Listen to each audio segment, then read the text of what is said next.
Please take your seats. The meeting is about to begin. Remember to speak into the microphone, as this meeting is being recorded for public record. Please stand by. We are going on air in 5, 4, 3, 2, 1. Good morning, everyone. Welcome to the July 15th, 2026 meeting of the Public Safety and Neighborhood Quality of Life Committee. I'm Alex Fernandez, the chair of the committee. I'm joined by our vice chair and our vice mayor, Laura Dominguez, our member, Commissioner Monica Mateos Salinas, and our alternate member, Commissioner Tanya Bott. I'm going to pass the floor to our liaison, Stephanie Ray Brooks, for this morning's announcements. Good morning. Today's Public Safety, Neighborhood Quality and Life Control Committee meeting is a hybrid meeting. The members of the committee will be physically present in the commission chambers. Members of the public who wish to attend this meeting or provide public comment in person may appear at the commission chambers. Members of the public who want to participate or provide public comment virtually during the meeting may join via webinar or Zoom. We have a couple of announcements today. We have 2 supplemental items that were added. One was for item number 1, present an update on Miami Beach Promenade Master Plan. The supplemental was an email from MBNA. And we have a supplemental for item number 7, discuss take action regarding a citywide review of boards and committees to improve operational efficiencies and streamline advisory functions. The supplemental item was the FERC item that was heard last week. And we have item number 3 and item number 4 will be heard after 10:30 a.m. Thank you, Stephanie. So with that, the agenda will be followed as printed, as usual with this committee, for the benefit of the public, so that everyone can follow the meeting. We always follow this agenda as it is publicly printed for the public's benefit. With that, we're going to open up the floor to the public forum. Citizens wishing to speak can approach the podium. You'll have 2 minutes to speak. If you are on Zoom, you're welcome to raise your hand on Zoom. So members of the public wishing to speak, you can approach the podium. For fairness, we grant all members of the public up to 2 minutes to speak.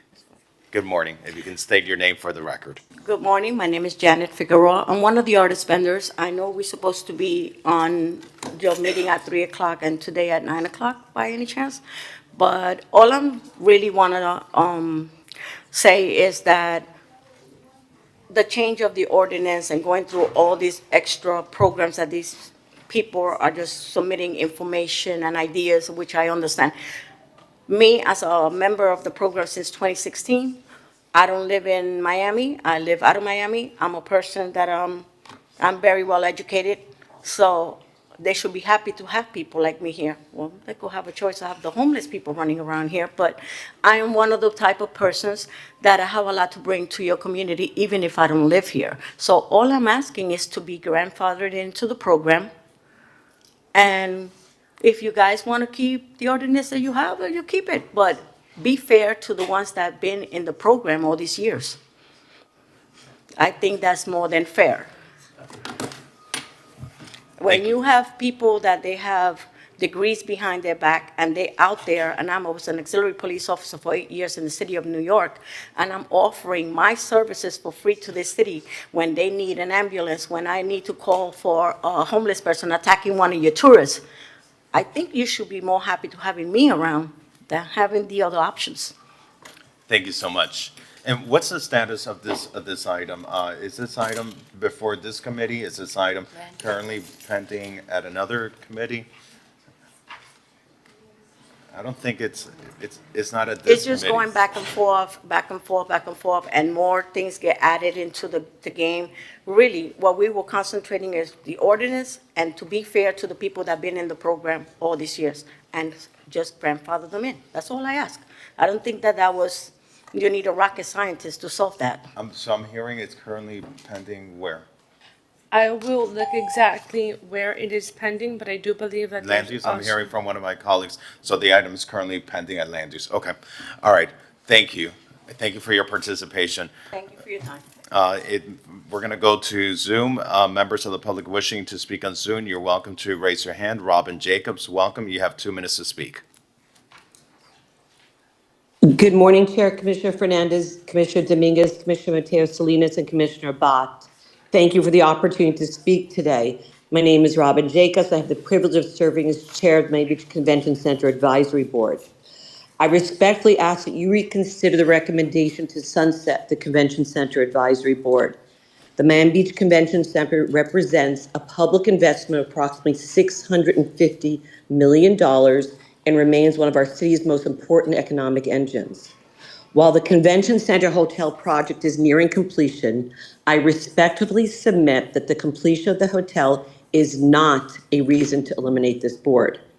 Our mission has never been about overseeing the construction of the hotel. In fact, our mission states that the Convention Center Advisory Board exists to act in an advisory capacity to the City Commission on matters regarding operation of the Convention Center, to ensure the highest quality of management and operation by the management group of the Miami Beach Convention Center, to monitor and consult on the relationship of the Greater Miami Convention and Visitors Bureau with the Miami Beach Convention Center, and to ensure the highest quality of maintenance of the facilities. Those responsibilities are not ending, they are continuing. In many respects, become even more important as the convention center and hotel begins operating together. The board's mission has remained the same from the day it was created: to advise the commission on the ongoing operation, management, maintenance, and success of this extraordinary public asset. If administration workload is the concern, there's a practical alternative. Rather than eliminating the board, transition it to quarterly meetings consistent with the recommendation for the majority of other boards and committees. This preserves transparency, meaningful public participation, and independent community input while reducing staff demands. I respectfully ask you not to sunset a board whose mission remains just as relevant today as when it was established.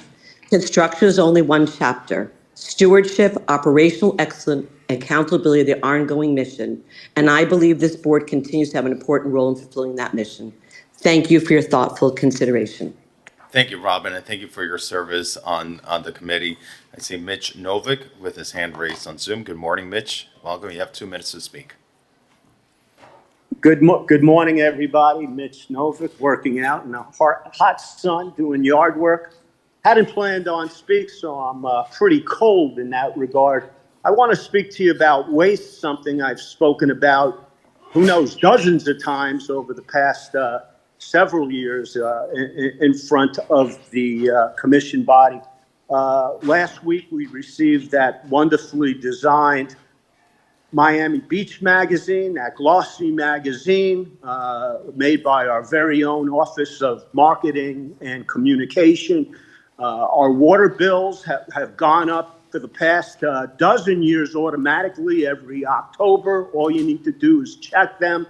Our staffing has increased by 500 employees within that dozen years, and our budget has more than doubled. I would ask you, especially it being budget season, to focus in on the waste that occurs in our city and bring back prosperity to Miami Beach and allow, not chase out long-term residents who can no longer afford to live here entirely due to the waste that the city has created. So that's my 2 cents, and thank you for your time. Have a good meeting. Bye-bye. Thank you, Mitch. Thank you for your participation and your public comments. Michael Goldberg, good morning. If you unmute yourself, you have 2 minutes to speak. Good morning, Chair Fernandez, Vice Chair Dominguez, Commissioner Bott, Commissioner Mateo Salinas. I had the pleasure of being the chair of the Convention Center Advisory Board. At the same time, I was chairman of the Miami Beach Chamber of Commerce from 2013 to 16. I'm here to speak on the possibility of that board being sunsetted. On August 14th, 2012, the residents of Miami Beach passed a 1% resort tax increase to help the funding of the $650 million renovation of the convention center. I was proud to actually be the MC at the groundbreaking for that, and great to see that the residents believe that the convention center needed a major rehaul, as the convention center is the #1 economic driver in the city of Miami Beach. Also participated in spearheading, and educating the residents on that. And then, of course, the hotel component, which came later, on November 6, 2018, the residents of Miami Beach made the great decision, by the way, with a supermajority vote of more than 60%, to tell the city it's okay to enter into a 99-year lease with the developers, David Martin and Jackie Sofer, to build the convention center hotel, which is critical to us being able to bid on the conventions that we want to get back, the heads and beds. It would be a mistake to take this away. The stakeholders and the residents of Miami Beach, the Convention Center Advisory Board is the way that they stay engaged with it. They're stakeholders and they have to have a continued seat at the table. This is probably, to me, one of the most important advisory boards that we have in the city of Miami Beach. And I would appreciate, when it gets to the commission, that they reconsider sunsetting it, agreeing with my friend and chair of the CCAB, Robin Jacobs, at a bare minimum, go to a quarterly meeting, if not keeping it monthly, but quarterly meetings would work. But please don't take this away from the residents and the stakeholders of the city of Miami Beach. Thank you very much for allowing me the time to speak. Thank you, Michael. Johan Moore, good morning. You have 2 minutes to speak. Good morning, commissioners. The last speakers, the previous speakers, raise a couple of questions that relate to Commissioner Dominguez' well-intentioned item. I will say anecdotally, having spoken to members and or former members of 3 committees, that everyone I've spoken to has actually been quite sanguine about the possibility of doing their work in 4 meetings per year. Now, I don't want to speak obviously on behalf of any committee, and so I won't mention any names, because some committees may in fact be considering requesting exemptions to this, or in fact a different structure for a given committee in question, depending on how important it sees its ongoing role as being. I think that is really the key question for much of the public, or there are 2 key questions. One size does not fit all for committees. Some may be able to very well do their work quarterly. Some may, in fact, need to continue meeting 11 times a year. I was surprised to read that apparently some committees do, in fact, meet in August. But in any case, a cutting back to every 2 months may, in fact, be appropriate for some committees. So I urge you all to consider how to make this flexible so that there is not the sense that residents' voices are somehow failing to be heard. I'm also somewhat surprised that there seems to have not been a pushback as opposed to support, understandably, of course, the support from staff, in that some departments may, in fact, deserve a greater role, and I think, of course, of the Environment and Sustainability Department in that respect. The other question that this very well-intentioned item raises is, where can we save more money and more efficiently, such as through other municipal expenses that could be cut or reduced? Thank you very much. Thank you. Bruce Gould, good morning. You have 2 minutes to speak. Good morning, Chair Fernandez, Commissioner Dominguez, Commissioner Mateo Salinas, and Commissioner Bott. As Chair Fernandez mentioned, my name is Bruce Gould, and I'd like to echo what my co-board members have already said about the Miami Beach Convention Center Advisory Board. I respectfully ask that you reconsider the recommendation to sunset the convention board. The Miami Beach Convention Center is not simply another city facility. It represents an investment of approximately $650 million and remains one of the city's most important economic engines, supporting our hotels, restaurants, retailers, small businesses, and thousands of jobs. I believe it is important to clarify that the Convention Center Board has never existed to oversee the Convention Center Hotel, where it's going to be sunsetted after the hotel is completed. While the hotel has certainly been an important topic over the past few years, it has never defined our purpose. Our role has always been to serve as a bridge between the Convention Center, city leadership, resident, neighborhood organizations, the Greater Miami Convention Center, Convention and Visitors Bureau, and other stakeholders to help ensure this remarkable public asset operates at its very best. The responsibility does not end when the hotel opens. A convention center is never finished. Its success depends on continual collaboration, communication, and adaptation. Every event brings a new opportunity, new challenge, and new ways to improve the experience for residents, visitors, meeting planners, and our business community. Over the past several years, the board has helped build trust with neighboring communities like Palm View, strengthen relationships between residents and city staff, foster collaboration with the GMCVB, and provide a constructive forum where concerns can be addressed before they become a problem. Those relationships have taken years to build and are an asset to the city. Thank you. If efficiency is concerned, Thank you, Bruce. thank you very much. You have Thank 2 you, minutes, Bruce. Rob. Thank you. Michael, good morning. You have 2 minutes to speak.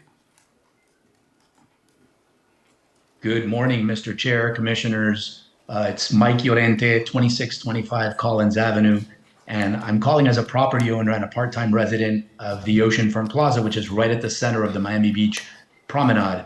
First, I want to thank Commissioner Fernandez for spearheading the effort to beautify and improve this incredible amenity, which my family and I use daily when we stay at our condo.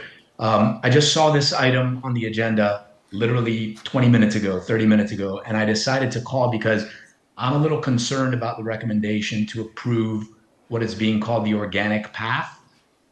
This option, in my opinion, would eliminate a wide open, clean pedestrian pathway by installing what appear to be kind of like landscaped medians throughout the promenade. I understand this is a matter of sort of aesthetic and personal choice. I personally don't like it. I think there's a beauty to kind of open, wide pedestrian walkways, and feel that the plan would install like narrow lanes, almost like traffic lanes along the promenade. But again, my opinion is mine alone. It's one of many. The committee memo says 76% of polled residents prefer this option.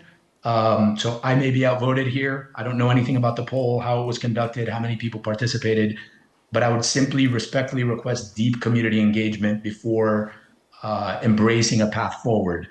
Again, maybe this has been done and hundreds of my residents and neighbors have embraced the organic path, which is fine. In that case, I'm outvoted and there's no problem with that. But I would simply ask respectfully that the city conduct extra outreach before transforming this incredible community asset. I am a little bit concerned that there have been no public comments on it.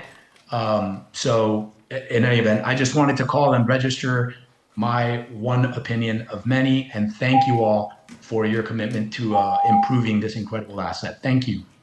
Thank you, Mike. Are there any other members of the public wishing to speak in the Citizens Public Forum? Seeing none in person, none in Zoom with their hands raised, we can go ahead and close the public forum. With that, we'll go to, oh, yes, oh, I'm so sorry. No, that's okay. Good morning. Good morning. Yeah, Sorry please, for my if you say your name tardiness. for the record, you have 2 minutes to speak. Hi, my name is Kara Skarupa. I live at 650 West Avenue, also known as the Floridian. I did not intend to speak today, but I am happy to have the opportunity. I sit on the board of 650 West. This gentleman behind me also does. We are here today to talk about the hopeful bridge or walkway over Fifth and Alton in that way. I know there were some issues with regards to FP&L and some sort of cable that was a super secret surprise to everybody. But we want to just let you know that definitely in our building and in our neighborhood, this is a really big deal. Having that walkway just improves so many different things. Safety for one of them. If we choose to go like to Monty's, we have to walk across Alton, we have to go east, then we have to go south across Fifth, then we have to go back west against Alton. So it's really circuitous. It's super trafficy. That whole intersection is just a mess. We have a lot of accidents there all the time. The other thing is too, I think having that bridge would also benefit a lot of the businesses on West Avenue, because we don't have a loop. We don't have like a real thoroughfare in that way. So that's all I wanted to say. Thank you, Hera. Thank you for your time. participation this morning. Good morning. Welcome. You can say your name for the record. You have Sure. 2 My minutes name to is speak. Brett Benz. I'm the president of the board of the Floridian. Good morning, commissioners. So here to talk about the same thing Kara is, but I'll specifically talk about the security as it relates to the Floridian. This causes a major problem for us. As you know, right now, the bridge was designed to dump out pedestrians into Canopy Park. Now, if there's an alternative route, it will route people directly onto the Baywalk behind Bentley Bay.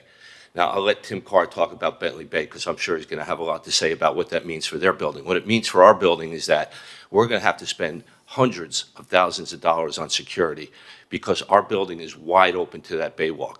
So where before it was reasonable to assume that people would walk through the park and enter on the north side of our building, they will be entering on the south side of our building now. So we have a 360-degree security issue now, if we do an alternative method here.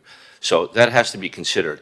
The fact that we're here, same developer, same problems, I won't get into that today. You all probably have the same opinions about this, right? What I will say is I ask one question. If we change this bridge, what's the public benefit? Because we negotiated for the park and the bridge for 5 parks development. So I'll leave you with that thought. How does this benefit the public? And how do we let a deal that was made a long time ago, this developer off the hook for that? Thank you very much for your time. Thank you. And I think just for the public benefit, no one is suggesting that a developer be relieved of a public obligation or contractual public benefit. I don't believe any of my colleagues who have sponsored items regarding this have ever proposed anything like that. So I just want to be clear that in any alternative, I do believe that the public expectation is for the developer to deliver to the public what was promised to the public in a referendum and entered into through a development agreement. With that, we'll go to the next caller on Zoom, ending with number 5600. If you can unmute yourself, you'll have 2 minutes to speak.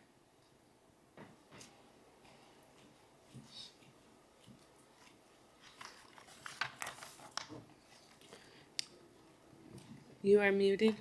If you could please unmute yourself. Good morning. Good morning. My name is Cristina Vega, founder of Cyber Money Laundering and Real Estate Investigations Corp. Yesterday, I called into the Historic Preservation Board hearing regarding the PNC Bank project at 1011 5th Street, case HPB 26-0694. I notified the board that the applicant, NF 5th Street LLC, not only listed inaccurate name as an owner, but completely omitted the 50% joint owner of CK Tip SC LLC from the application. This omission means the applicant lacks the legal standing and capacity to petition the city for the application. Despite our formal notice of false data, they approved the application. This is not an isolated incident. We see the exact same false land ownership claims with the Bank of America project at 1414 Alton Road, case DRB 24-1061. Their zoning application claims GCD Development LLC owns Lot 5. However, their deed legally conveys only Lot 6 and 7 to GCD, meaning they have not they don't have the right for title. Therefore, Cyber Money Laundering and Real Estate Investigation Corp. is submitting the emergency petition under the Bank Secrecy Act to the United States Secretary of Treasury, asking for the injunction against the city, the Bank of America, and PNC Bank. Thank you so much. Thank you. Seeing no other members of the public wishing to speak at this time, we're going to close the public comment opportunity, and we're going to proceed to item number 1. Item number 1 is present an update on the Miami Beach Promenade Master Plan. This item was sponsored by Commissioner Fernandez, and CIP will be presenting. All right, thank you, Stephanie. Good morning, David. I'm just going to quickly introduce this item. Ever since being elected, one of the recurring items that have come up to my office, and I think to all of my colleagues, has been the conditions of the Miami Beach Promenade that extends from 24th Street to 29th Street. It runs parallel just west of the beach walk. It's a beautiful promenade behind a number of condominium buildings, but I would say it's one of these public areas in our city that probably has had very little investment as it relates to capital over the past 40 years. A number of years ago, the city attorney's office, together with my office and the city administration, we engaged in an effort to establish the ownership of the promenade and verify through title that the city of Miami Beach is the owner of this property and that we can go ahead and engage in improvements of this. And back in 2024, with the support of my colleagues on the city commission, we secured funding to engage in a master plan to address the longstanding residents' concerns of the promenade, everything from cleanliness and maintenance and the overall conditions, and how do we beautify this area. Over the past year, we've engaged with Curtis and Rogers to perform both a feasibility study and a master plan. We've had a total of 5 community meetings, including an on-site charrette, Zooms with individual condominium associations, in addition to a public meeting on this very master plan that we had last week. And I want to thank Commissioner Tanya Abad for her participation in that meeting as well. So now we are at this 50% mark of this master plan that has been very much championed and supported by the Mid Beach Neighborhood Association. I want to thank the capital improvements team that has really led this effort in engaging in a bottom-up effort, engaging directly with neighborhood associations, engaging directly with the broader community, and really taking the time to sit through many and countless hours of community meetings to get the feedback from the residents to get this master plan to the point that we have it at today. So with that, I'm going to pass it along to David Gomez to present to us the options that we have before us, and hopefully we can pass along a recommendation to the full commission. Good morning, Mr. Chair, Commissioners. David Gomez, Director of Capital Improvements. You did a fantastic job of summarizing where we are today. We've had numerous public engagement meetings and one-on-one meetings. We have received voluminous feedback on what the residents would like to see and their vision for this segment of the city. We've been able to incorporate that into our proposed master plans. I want to emphasize that we are at a master plan level. This is not a final design. There will be more to come once we engage a consultant for the final design. There will be more details, there will be more meetings, there will be more engagement. But this is giving our consultant direction on the 2 viable options for a master plan for this section. We are only about 50% complete with that process. And what we're looking for is for this committee and commission to accept or approve direction on one of the 2 options so that we can conclude that master plan. And I'm not sure if PJ has the presentation.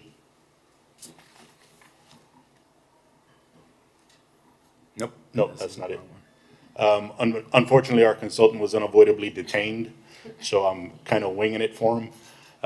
There were 2 options that they prepared. One, if it could be described as the organic option, essentially provides some softer, more free-flowing paths and additional landscaping. How far away is the consultant? He said about an hour, but that was about 30 minutes ago. And I'm fine with proceeding if you prefer. I think this is an important project that the residents of this area have been waiting many years for. And this committee deserves a proper presentation on which we can base our recommendation to the commission. And so I am going to continue to the next item on the agenda. wait to give time for the consultant to get here. But I need the administration to please, when we have these presentations and when we have these items on the agenda, it's for the benefit of the public that they know that this is the first item on the agenda. As you saw, we have members of the public calling in on this item. So for the respect of the committee, but more importantly, for the respect of the public that is participating in this meeting, if someone is being paid to do work on behalf of the city and they're expected to be present at the committee, they have to be present. And it's unfair, to expect us to make a formal recommendation without the benefit of the presentation. And I apologize on behalf of CIP and the consultant. It's not your fault. Okay. So we're going to move on to item number 2. And once the consultant gets here, we'll go back to that. Item number 2 is a quarterly update on Operation Clean Water in Parkview Canal. This item was sponsored by Commissioner Fernandez, and Environmental and Sustainability and Public Works will be presenting. Good morning. Good morning. Good morning, Commissioners. Amy Knowles, Chief Resilience Officer. Thank you so much for the opportunity to present this quarterly update. We're very committed to transparent information and all the information we have on Parkview Canal as we work on this case. As you know, since 2020, we became aware that there was excessive enterococci in the Parkview Canal in North Beach. We have 81 acres of stormwater in that watershed that is making its way into a very small canal that is shallow, that is very angular, that is part of a larger canal, the Tatum Waterway, and then part of the broader Biscayne Bay. So urban canals do have these challenges, and we are working diligently to try to get it to the point that it is actually swimmable and that we can open up that canal. Kayak launch. Last time we presented, we shared a couple of presentations. We shared information on the UV disinfection project from University of Miami, and we also shared the evaluation of Pump Station 23. So both of those items were concluded. We're continuing many additional initiatives to move forward. So today we wanted to focus on 3 items, and John Norris will help me to present those. Specifically, we'll be focusing on the Enhanced Watershed Sanitation Plan, which is something that is very important that we do that above ground housekeeping, and PJ can bring up the presentation. We'll be focusing on hydrodynamic separators, a way that we're going to be able to add stormwater treatment early next year, keeping in mind the system is so old that the outfalls don't have stormwater treatment.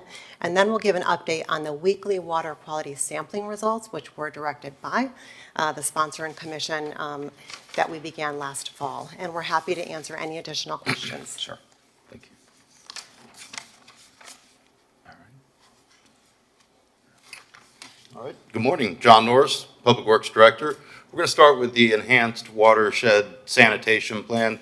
We are continuing to have a lot of extra service up in the area. The main intent of this service is to remove solids from the street. This includes enhanced mechanical sweeping in the drainage basin, enhanced hand sweeping. And the hand sweeping is extremely important in this area due to the on-street parking. I live up in this area and I see our crews out in the morning. They have to get around these vehicles where the mechanical sweepers cannot access. In addition, we're sweeping the alleys with our multi-hog sweeper, which is a little bit of a smaller sweeper. We have daily litter service. Crab Alley and the area around the Parkview Canal has never looked better. They're picking up trash with pick sticks, emptying trash cans daily, replenishing the pet waste bags. So all in all, we are doing everything we can to keep that area as clean as possible, to keep sediment and debris from entering the storm drain system. The reason we're doing that is bacteria can attach itself to the sediment and debris. So the more we remove before it goes down the storm drain, the better it is for the health of the waterway. We're also evaluating environmental disinfection options. That includes hydrogen peroxide, which was suggested by University of Miami. There are some challenges to that. It's be very, very labor intensive to essentially spray hydrogen peroxide over all of the impervious surface throughout the North Beach Basin that we're talking about. We're looking at some options, looking at where we can target that application to get the biggest bang for the buck, but that it would be very challenging. In addition, we would like to keep the hydrogen peroxide from going down the storm drain, so that creates another challenge. So we're looking at that. looking at the environmental impacts of the hydrogen peroxide and targeted options. So we've got a project that we're working on right now to install hydrodynamic separators in this drainage basin. I've got a cool video, it's a very short video that's going to come up that'll explain this a lot better than me. But essentially, this system filters out solids to prevent those solids, trash, whatever that solid might be, sediment, from getting into the waterways. In addition, there's bacteria that will not make it to the waterway because we're removing the host for that bacteria. Now, some bacteria will always get into the waterway just through the water. This will capture about 100% of all the floatable trash and debris, and it's easily cleaned up with the use of our vac trucks, which we have in Public Works. Yes, ma'am. So let me just ask you, so the cleansing that we're doing, last year we had, or earlier this year, we had Dr. Solo Gabriel from come and present to the committee on the sanitation efforts. And of course, as you mentioned, Amy, one of the key findings, as we well know in the report, is the elevated levels of the nitrous oxide on the untreated surfaces within the basin, the 80-acre basin. And part of those findings was that the cleaning of these surfaces reduce the fecal bacterial contamination that ultimately runs off into the canal. The level of cleaning that we are doing in the basin, is this consistent with what were the recommendations of the University of Miami study and Dr. Solo Gabriel? As far as the mechanical sweeping, hand sweeping, yes. Now, there are some ideas that were brought forward that are unconventional, and that was the use of hydrogen peroxide. So I wouldn't call it so much a recommendation. Amy, do you know, was it? It really is like that, probably the best recommendation we could do is to actually scrub the sidewalks and the streets in that area. You know, one of the things she pointed out that was so interesting is where we have trees, on 73rd Street specifically, we have birds. Right. And there are birds sitting in the trees, and they are doing what birds do. And so, you know, there's enteric oxide that is landing on that sidewalk and is attaching itself to leaves. So she was really encouraging that scrubbing and then that spraying with the hydrogen peroxide, which I think resource-wise, logistically, was pretty difficult when your team considered that. And I think it's also important to highlight that one of the key findings was that street sweeping achieves a material basin scale reduction of these levels of bacteria. And so I just want to make sure that going into the next fiscal year, do we have funding in place to continue this level of sweeping that we need in order to control the bacteria that runs off into the canal? Absolutely. We have the funding and the resources to do it. We are considering it indefinite at this point until we get improved water quality. Then we will adjust back to normal operating levels. Okay, before we continue with the hydrodynamic separators, I'm going to recognize Vice Mayor Dominguez. Thank you, Mr. Chair. Where else are these hydrodynamic separators being used? I have a long list of them. Throughout the city. They are throughout the city. Miami Beach. Yep, we have right now 32 of them in place. Okay. They're all underground. These are huge structures. You would never know they're there. We just recently installed one on Lenox Court. And how big what's their size? Oh, they're very, I would guess they're about a 10-foot diameter. That, for scale purposes, you can see in this photo. They're very large and very deep. And are they noisy? No, not, actually, there's nothing mechanical about them.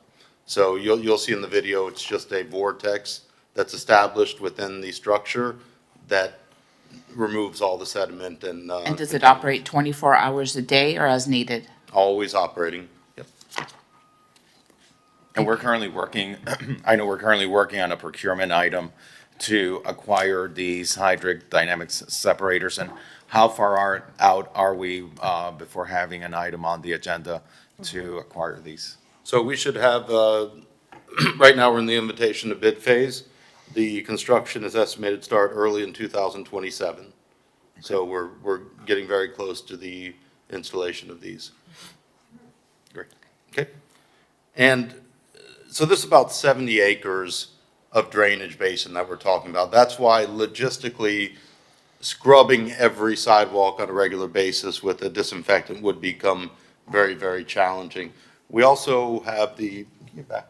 When you say with a disinfectant, you mean with a hydrogen peroxide With that's hydrogen. just being proposed? Yes, sir. Because, and one of the things I asked you last time, is there a way that we can, dilute this into the water that's being used with pressure cleaners and all that, and you expressed some challenges with that? So there would be challenges because you would have the additional chemical essentially being added to the pressure washing. But I think the biggest concern is hydrogen peroxide going in the waterways as well. We want to make sure that that is a recommended practice, and right now we're still researching that to see if that's recommended, because it is a disinfectant, so it could have unintended consequences. Okay. We also have the North Shore D project coming in the next few years, and that's going to be a more robust project that's going to address a lot more of the area.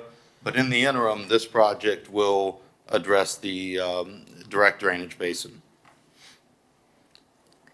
And here's another picture that we just saw. We can keep going. This is a video that really shows you what the hydrodynamic separator will do. Sediment and hydrocarbons from stormwater runoff. The treatment process begins as stormwater enters the system through one or multiple inlets. The inlet flume guides the treatment flow into the unit's separation chamber, where water velocities within the chamber create a swirling vortex. At the heart of the CDS system is a unique indirect treatment screen. Unlike traditional screens that can easily become clogged, water velocities within the swirl chamber continually deflect debris off the specially designed screen to keep it clean. The combination of swirl concentration and indirect screening forces floatables and solids to the center of the separation chamber. 100% of floatables and neutrally buoyant debris larger than the screen aperture are trapped in the chamber, and sediment settles into an isolated sump. Pollutants remain in these sections of the unit until they're removed during maintenance. Stormwater then moves under the hydrocarbon baffle, and the treated water exits the system. The baffle acts as a wall for hydrocarbon containment and prevents agitation of hydrocarbons when high flows spill over the diversion weir. Uh-oh. Is that the end of it? That's it. Okay. And so, Amy, I just want to confirm, we've received state funding. I believe it was part of last year's budget, and we Yes, we received did. We close were- to $500,000 for the acquisition of this. About $427,000 towards this through an FDEP grant. And we already have our Class 2 permits from Durham for their installation? Yes, sir. In August, they were issued to the department. Okay, so I know we had anticipated earlier on a third quarter construction date of this year for these hydrodynamic separators. Obviously, we still haven't put out the procurement for them. So how far away do we anticipate being able to see the installation of this technology? Well, in speaking with Public Works, they're looking to start construction in January of 2027. And I believe you're in the invitation to bid phase, and then the item will come to City Commission for approval of the result of that ITP, right? That's correct. Okay, great. And then construction should be under a year to get all of them installed. Okay, so you've confirmed for us that we have the required funding in the proposed budget to maintain the enhanced level of sanitation going into the next fiscal year. Where are we with the nanobubble technology? Sure. Well, the nanobubbles is going to be a very, very important part of this plan. We are in the permitting phase. This is a technology, as you're aware, that will introduce oxygen and ozone into the water body itself and really hasten all of the natural cleanup of the water. It's going to address the bacteria. It's going to clear the water. It's going to address the muck in the bottom of the canal. And we're in the permitting phase. The system has been designed. We received the permit from the Army Corps of Engineers, and we are still waiting on the county as well as South Florida Water Management District. We do have the proposal already for the construction of it, and as soon as we get those permits, that will be brought to the City Commission. Then we expect about 5 or 6 months of construction. And again, we really hope that this also is timed with the hydrodynamic separators for early next year to begin the construction. Wonderful. Thank you. And that is also budgeted and within next year's budget. Amazing. You'll see that Commissioner coming Tanya for Abbott. you. A couple of questions for you guys. Thank you for the update. I know not all the parts of the plan have been implemented yet, but a lot has changed since this all started when I first reported it as a resident on Parkview Island. Can you address, is there sort of directional data that indicates improvement so far? Can you give an update? Because I know it is out in the community as a punching bag, if you will, that nothing changes, nothing's getting better. So is there data that you can share that indicates that while it is not completely resolved, yes, things are getting better and are continuing on the right trajectory, or are we not there yet? It's a very good question, and water quality data is highly variable, particularly in a canal such as this. And so we wish it were simple, but we have seen through the University of Miami studies that we've seen statistically significant improvement in the canal. And we have seen overall, for example, if we compare 2020 to 2025, we saw a 76% reduction in the average enterococci and a 59% reduction in the median. So we have come a long way since 2020. We're not where we need to be, and I'd be happy to show I have a couple slides on the weekly sampling results we're seeing. So we're not there yet. We're looking at 3 important standards. One, we have the Department of Health standard, which is that 70 NPN, which is swimmable. That's what they use for the beaches. That is what we're really trying to get to. We have 130, that's another standard we would love to reach, which is for class 3 waters for just overall recreation. And then EPA also has a standard for kayaking, which is 371 enterococci. So we have some different standards. We're going for that 70. It has gotten better, but it is highly variable. It's very tied to rainfall events. It's tied to the heat.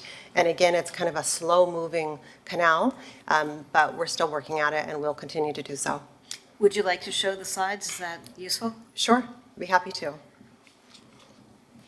Okay, so these are the actual outfalls that the hydrodynamic separators are going to be located. If you'd like to see that, we have about 7 outfalls. And these are also very tied to our sampling events that are happening. So we began weekly water quality sampling at the direction of the item sponsor and the City Commission in November. And this is important because most of the time in canals, there's not a lot of sampling done. And this is giving us more information and we'll be able to test over time as we see improvement with all of these new things we're doing. So we've had 31 sampling events that have been provided in the weekly or in the routine LTCs. The results do show spikes in the fecal indicator bacteria levels after rain events, which is something we were advised statistically significantly from the study. So this really happens, and we see it, it rains and those results go right up. And then we did look for the lowest week, like what is the best week we've seen so far, and that was in February, and it was a very dry, sunny week, and the weekly average among the 5 spots was 182. And each of the 5 spots is variable in and of itself. This is just a picture of the descriptive statistics, and it just shows how widely variable this is. I mean, we've got the minimums of 0 going all the way up to over 24,000, which is the highest detectable. So it is very variable. We have, a median that ranges from 98 up to 693. We're seeing a bit of an improvement at the Biscayne Beach Elementary outfall, which is important because, that was identified as a significant hotspot, and then there was that, major force main spill. So we look forward to continuing to track these, but just to give you a picture of really how variable this is. The next slide shows what the median results are in comparison to those targets that we're trying to achieve. Again, we're seeing that there's a lot more work to do. We're seeing some improvements. We're seeing that, for example, the 75th Street end is a very large outfall tied to that very large watershed. and we see the results being very high there. Conversely, we see Bonita Drive, which is right at the end of Parkview Canal, and it's experiencing that flushing from the Tatum Waterway, and it is in much better condition. So we will continue to follow those and report on those. As we implement our new initiatives, such as the hydrodynamic separators, as well as nanobubbles, we'll be doing more intense sampling. There will be a sampling plan as part of that with a lot of other parameters, and that's going to be very important, and that is required by the regulatory agencies as well. So we will have more information as this moves forward. Thank you, Amy. And let me just ask you also, because I know dredging has been an important topic of conversation. Where are we with the permitting and with the process with dredging? Yes, so dredging is still budgeted. We have the full design that was provided to us as staff very recently. It is a huge package that we are reviewing, and we'll be providing as soon as we are comfortable with it to the manager's office for their signature so that we can apply for permits.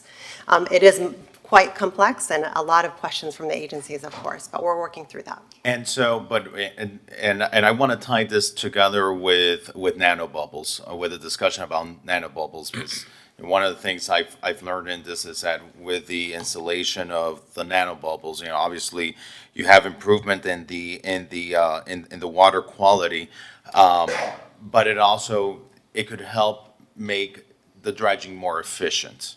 Because of it's not only the microbial contaminants that the nanobubbles address, but it also addresses the physical cleanliness of the water. You can tell us a little bit about that.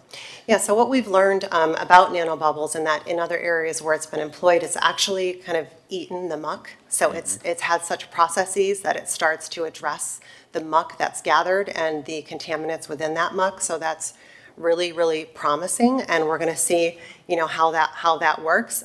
We think nanobubbles will move faster than dredging, so it's going to be important to study that, but it may be very helpful for the dredging. This is not only addressing the harmful pathogens, but also the algae growth in the water. Yes, absolutely, absolutely. Okay. Through the chair? Yes. Sorry, I had a couple of questions still. Yes.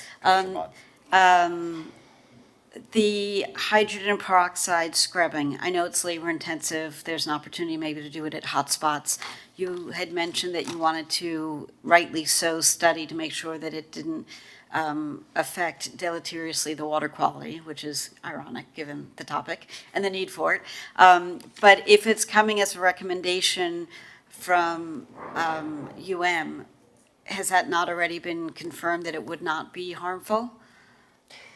Well, everybody has different specialties, and I think that the professor would want us as a city to be sure that it would be okay with the regulators. It's not really in her area. She felt comfortable recommending it. It turns into hydrogen and water. So I think that she's an oxygen. She's okay with that. I think it's a matter of how is that going to, really be perceived by the regulatory agencies, and we don't want to cause any issues. Got it. Secondly, part of the frustration beyond just the fact that we have a contaminated canal is that, it happened basically minutes after the kayak launch was installed, which is very frustrating. I happen to live, when I, back in 2020, I was living across from Bonita Drive, from that end of the street. And I know that it's, just a few houses in from Indian Creek Canal, and it's easy to get out into the cleaner water without having to circumnavigate the island. Is there a possibility of installing a temporary kayak launch on this street end of Bonita? Because I know there's work being done there. I'm not sure what it looks like when it's completed, but people would launch their kayaks there and teach their dogs how to swim there. And anyhow, because of the naturally occurring slope, and people could grab onto the trees that were there, the sea grapes, could we do some kind of floating dock that's temporary until this gets cleaned up and the permanent one gets reopened? So, Commissioner, we'd have to really look into that. I think it's a fantastic idea. Even a floatable dock, temporary, would need permitting. It would have to be done safely, and it would have to go through a review process, even a floating dock. Okay. Could we, how do I do that? How do I make a referral to I guess it has to go back to commission to be referred back here to look into that? How do I? And which location is this? Is this an area that's currently that's experiencing contamination, or we have achieved reduced levels of So contamination? it's at the end, the Bonita Drive Okay. street end, which already is significantly lower because it's so close to the Indian Creek Canal, and it gets flushed out. So if you go out straight to the Indian Creek Canal,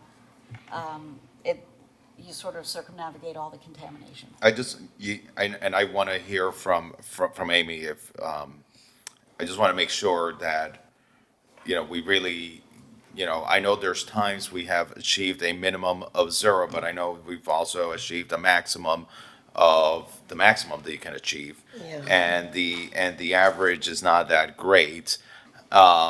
And so, I just want to be mindful of that. If Amy feels that our numbers are there to safely do it 100%, I'm for it, because we want the community to have the amenity. They've been asking for it for a long time. I just want to remember a couple of years ago, this same conversation or similar conversation came up, and I just had to pause, not knowing, okay, are we still in a fluctuating state of water quality? Is it fine today, but in another period of the year when there's a different type of algal growth, a different type of pathogen, whatever existing there, does the water quality then deteriorate?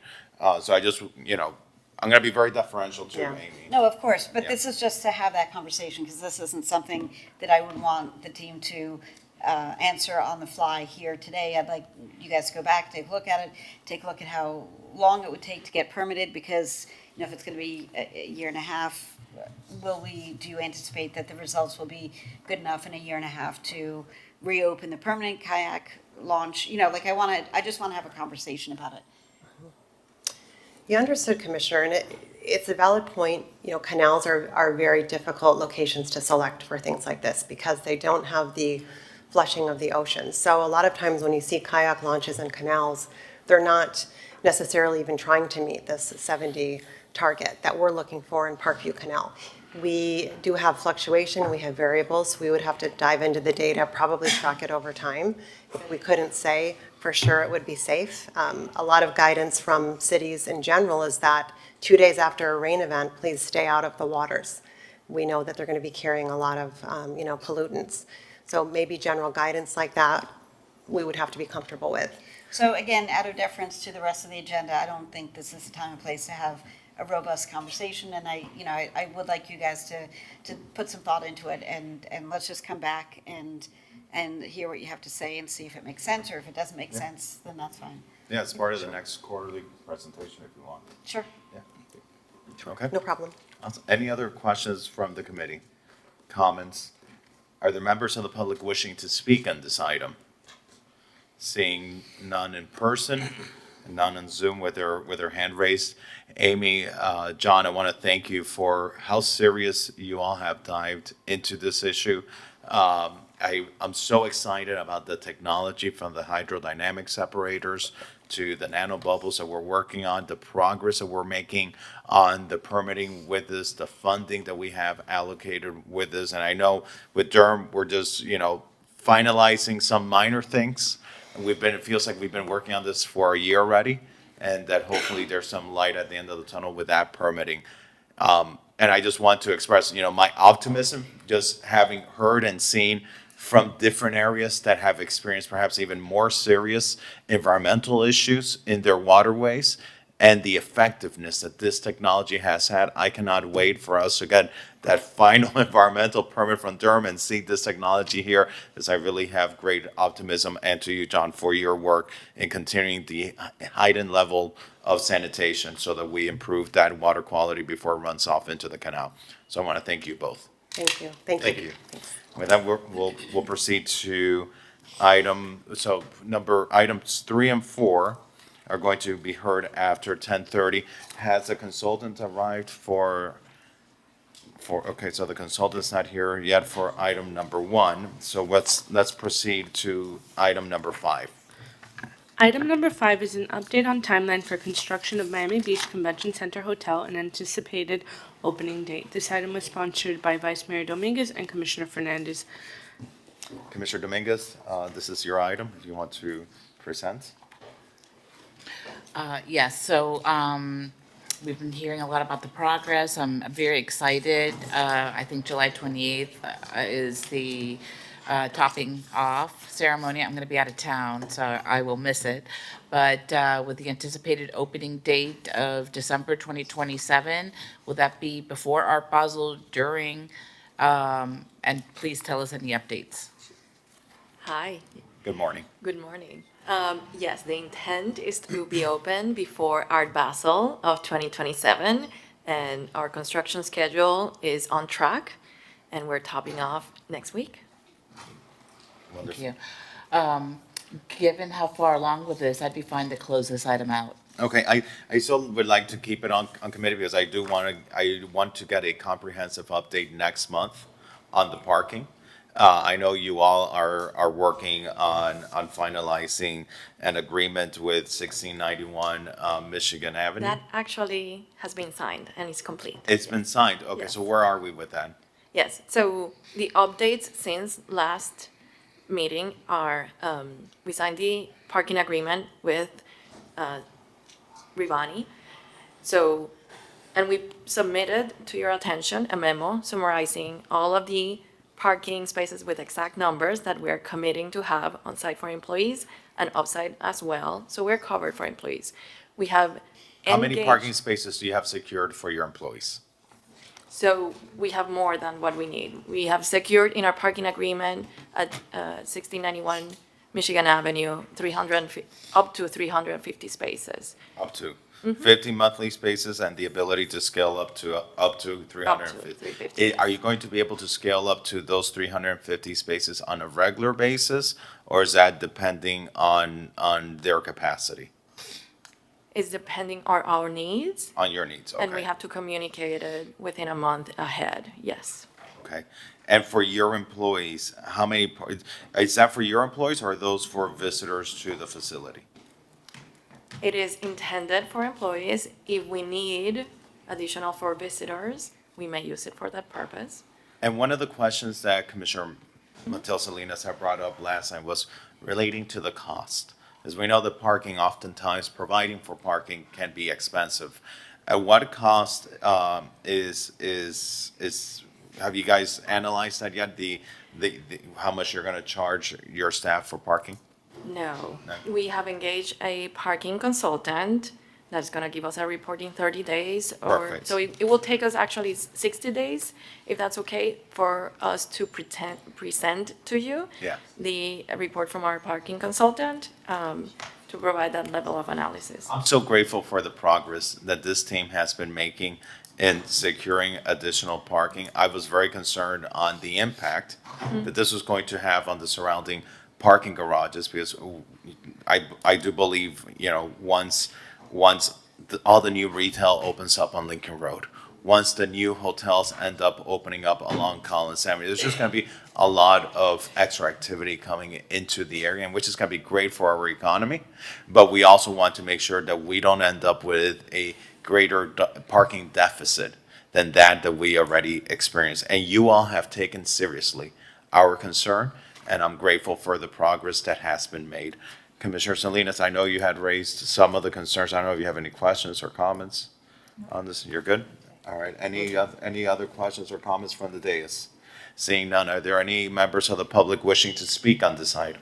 Seeing none in person, none in Zoom, we can continue this item to our next meeting, which would be in September. Thank you. Thank you. All right. With that, let's proceed to item number 6. Item number 6 is monthly updates on the status of ongoing and future projects involving the use of Leonard Horowitz color palette for Art Deco building restorations in collaboration with Barbara Hulinicki. This item was sponsored by Vice Mayor Dominguez. Commissioner Dominguez, this is Madam Vice Mayor. This is your item. Welcome to introduce. Liz, if you'd like to give us the latest update. Absolutely. Good morning, Mr. Chair, Commissioners, committee members, Elizabeth Muro, Assistant Director for Parks, Facilities, Fleet, and Beaches. Since our last meeting, we were asked to go ahead and proceed with painting the restroom pavilions on the 6th and 14th Street. We will be beginning that project in the next 2 weeks.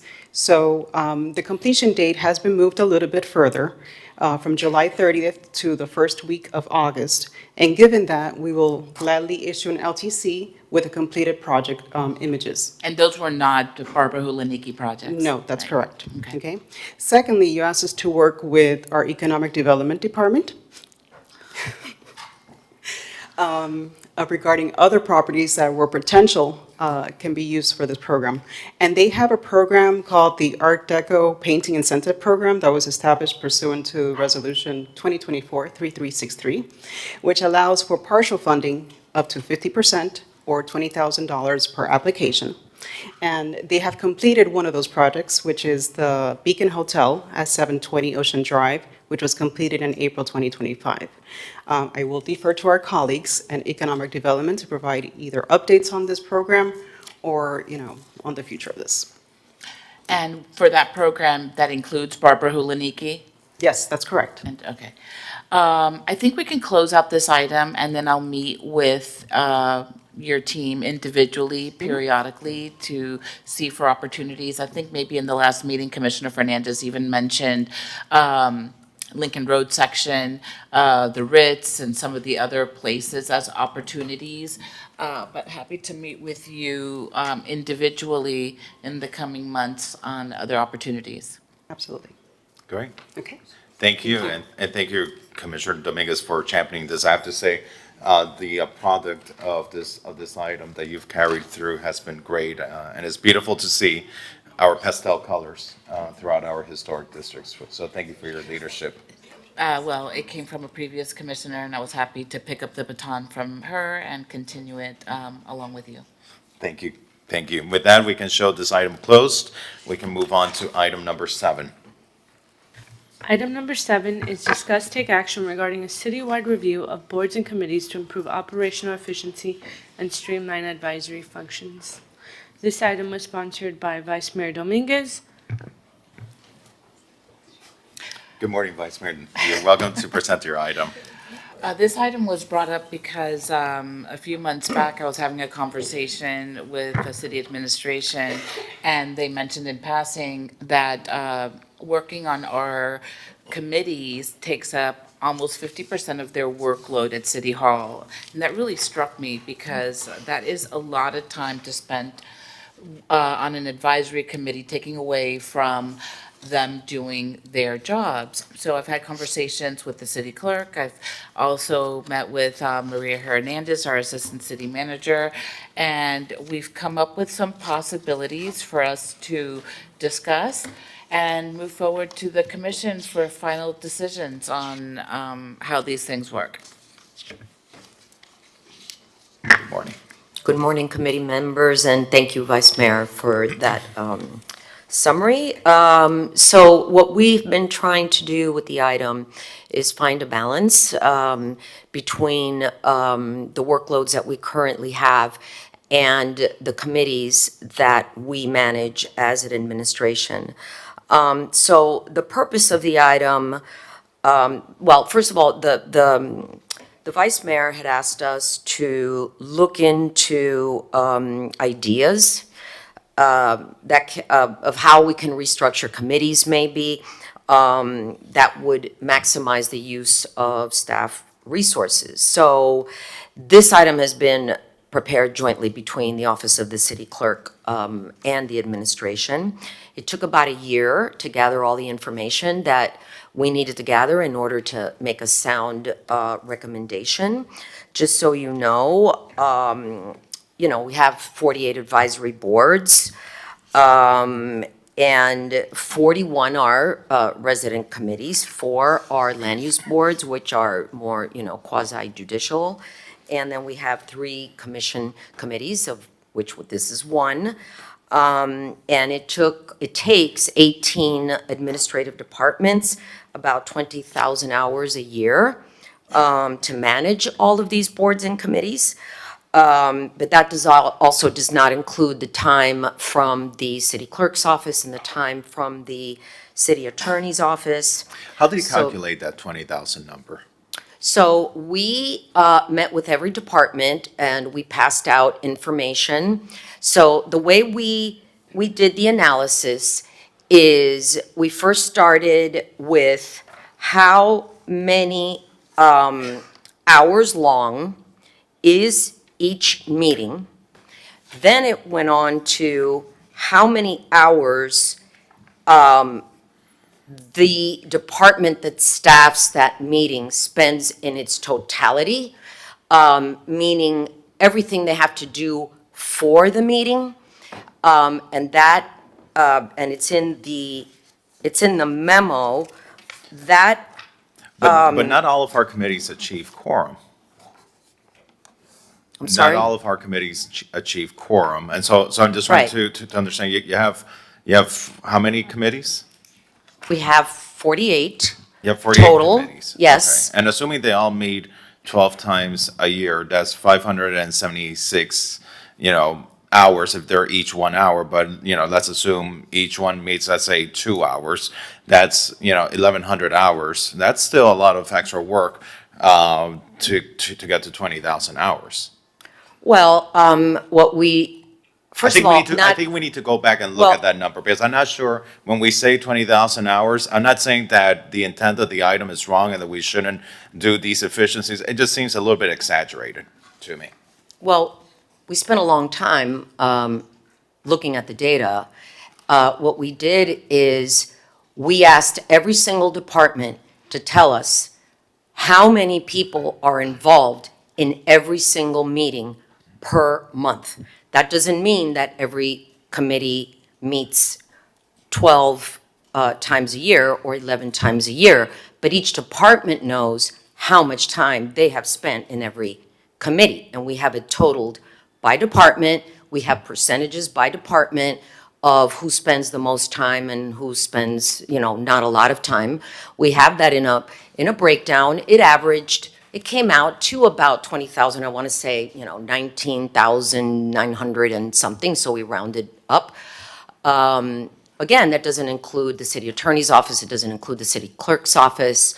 So I'd be more than happy to share that information. Maybe we can take that to commission when we take these items to commission, and we can take a deeper dive into exactly how much time it is. But it is a lot of time, and the committees, have grown over time. So that's also an effect, the number of committees. So what are your recommendations? So on the item, what we recommend are basically it's several things. First of all, generally speaking, we recommend that first of all, we recommend that ad hoc committees sunset after their purpose has been satisfied. And we are recommending some sunsetting. Of course, it's up to you all to accept that recommendation. Which are the committees you're recommending to sunset? We have the Iguana Committee, which already sunsetted. It actually sunsetted just recently, so that one's off. We are also recommending sunsetting of the Health Advisory Committee. They never meet, so we're recommending that they sunset. We're recommending that the Mayor's 41st Street Committee sunset once the Geobond construction project is completed. It's still going to take a while. We haven't started construction. We had recommended on the memo that the CRA Advisory Committee maybe sunset after the 5-year master plan is completed. We also recommended that the Convention Center Advisory Board sunset after the hotel is complete, and, your constituents called in about that. The Production Industry Council, we recommend that they sunset. They were very needed when we had a film department or a section of film, a section of the tourism department dedicated to film that has been deleted from the department, so we would recommend that that really happen more on like an as-needed basis. And so then the commissioner has put forth her own recommendations that we transfer the Committee of the Homeless to the Police Citizens Relations Committee and merge them, because that's another thing we'd like to do is maybe merge some of these. The Ad Hoc Nightlife Task Force, that could go under the newly formed Small Business Advisory Committee. The ad hoc, the Nightlife Committee is going to naturally, it's scheduled to sunset in September. That committee was really formed as a result of spring break, and I think we have a good handle on spring break now.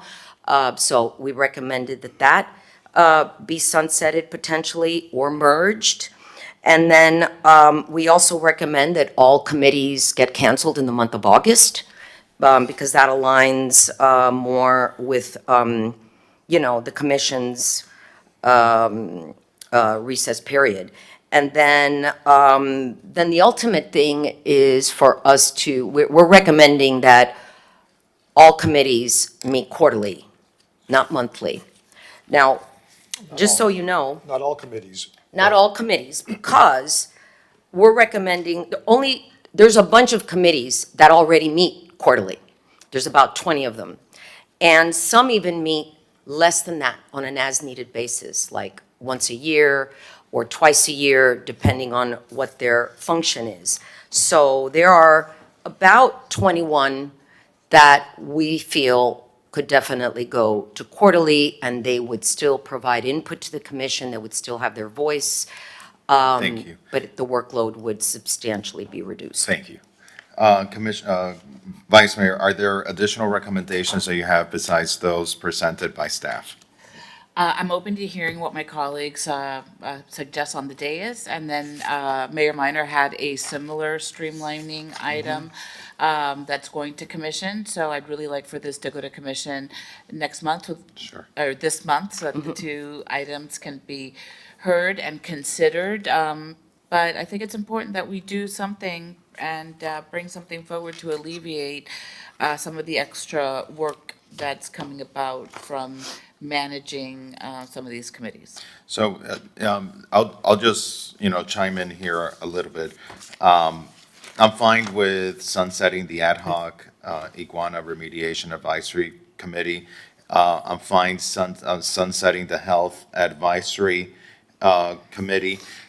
Ralph, what policy do we have in place if committees are not meeting? If 6 months go by, if an entire year goes by, there's not quorum, or the committee is just simply not meeting, are we being notified of this? Because I do think, regardless of this, if a committee doesn't meet for a certain amount of time, if it cannot achieve a quorum, then just tell us and we can, then consider it at that time. We, excuse me, Ralph Granado, City Clerk. We put on every agenda item, R9A, the attendance report. Understood. So that's our way of communicating that. There is no mechanism right now. That's an excellent idea to consider when we propose ordinances, having some type of automatic reconsideration of a committee that doesn't meet every certain period of time. I think that is important, that perhaps we just adopt an overarching policy that committees that do not meet after a certain amount of time, it gets brought to the city commission for its sunset. Because I think it helps, it would just create that efficiency, that naturally occurring efficiency that you're seeking. With the 41st Street Committee, I'm going to be deferential to the mayor on this because this is the mayor's 41st Street Committee.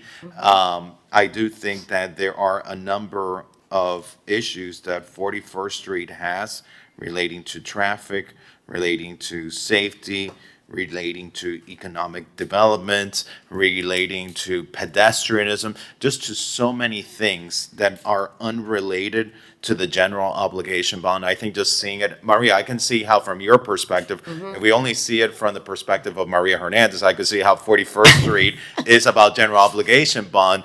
But if I'm seeing it as a city commissioner, beyond the perspective of that, there's so much more that is going on with 41st Street, that I think I would want to see 41st I agree with Street you. And I continue. attend regularly, and I know that there's more than that, that goes on. Yeah. So, okay, so I would suggest that we keep the 41st Street Committee. Maria, tell me your thinking as it relates to the Convention Center Advisory Board and sunsetting that once the hotel's completed.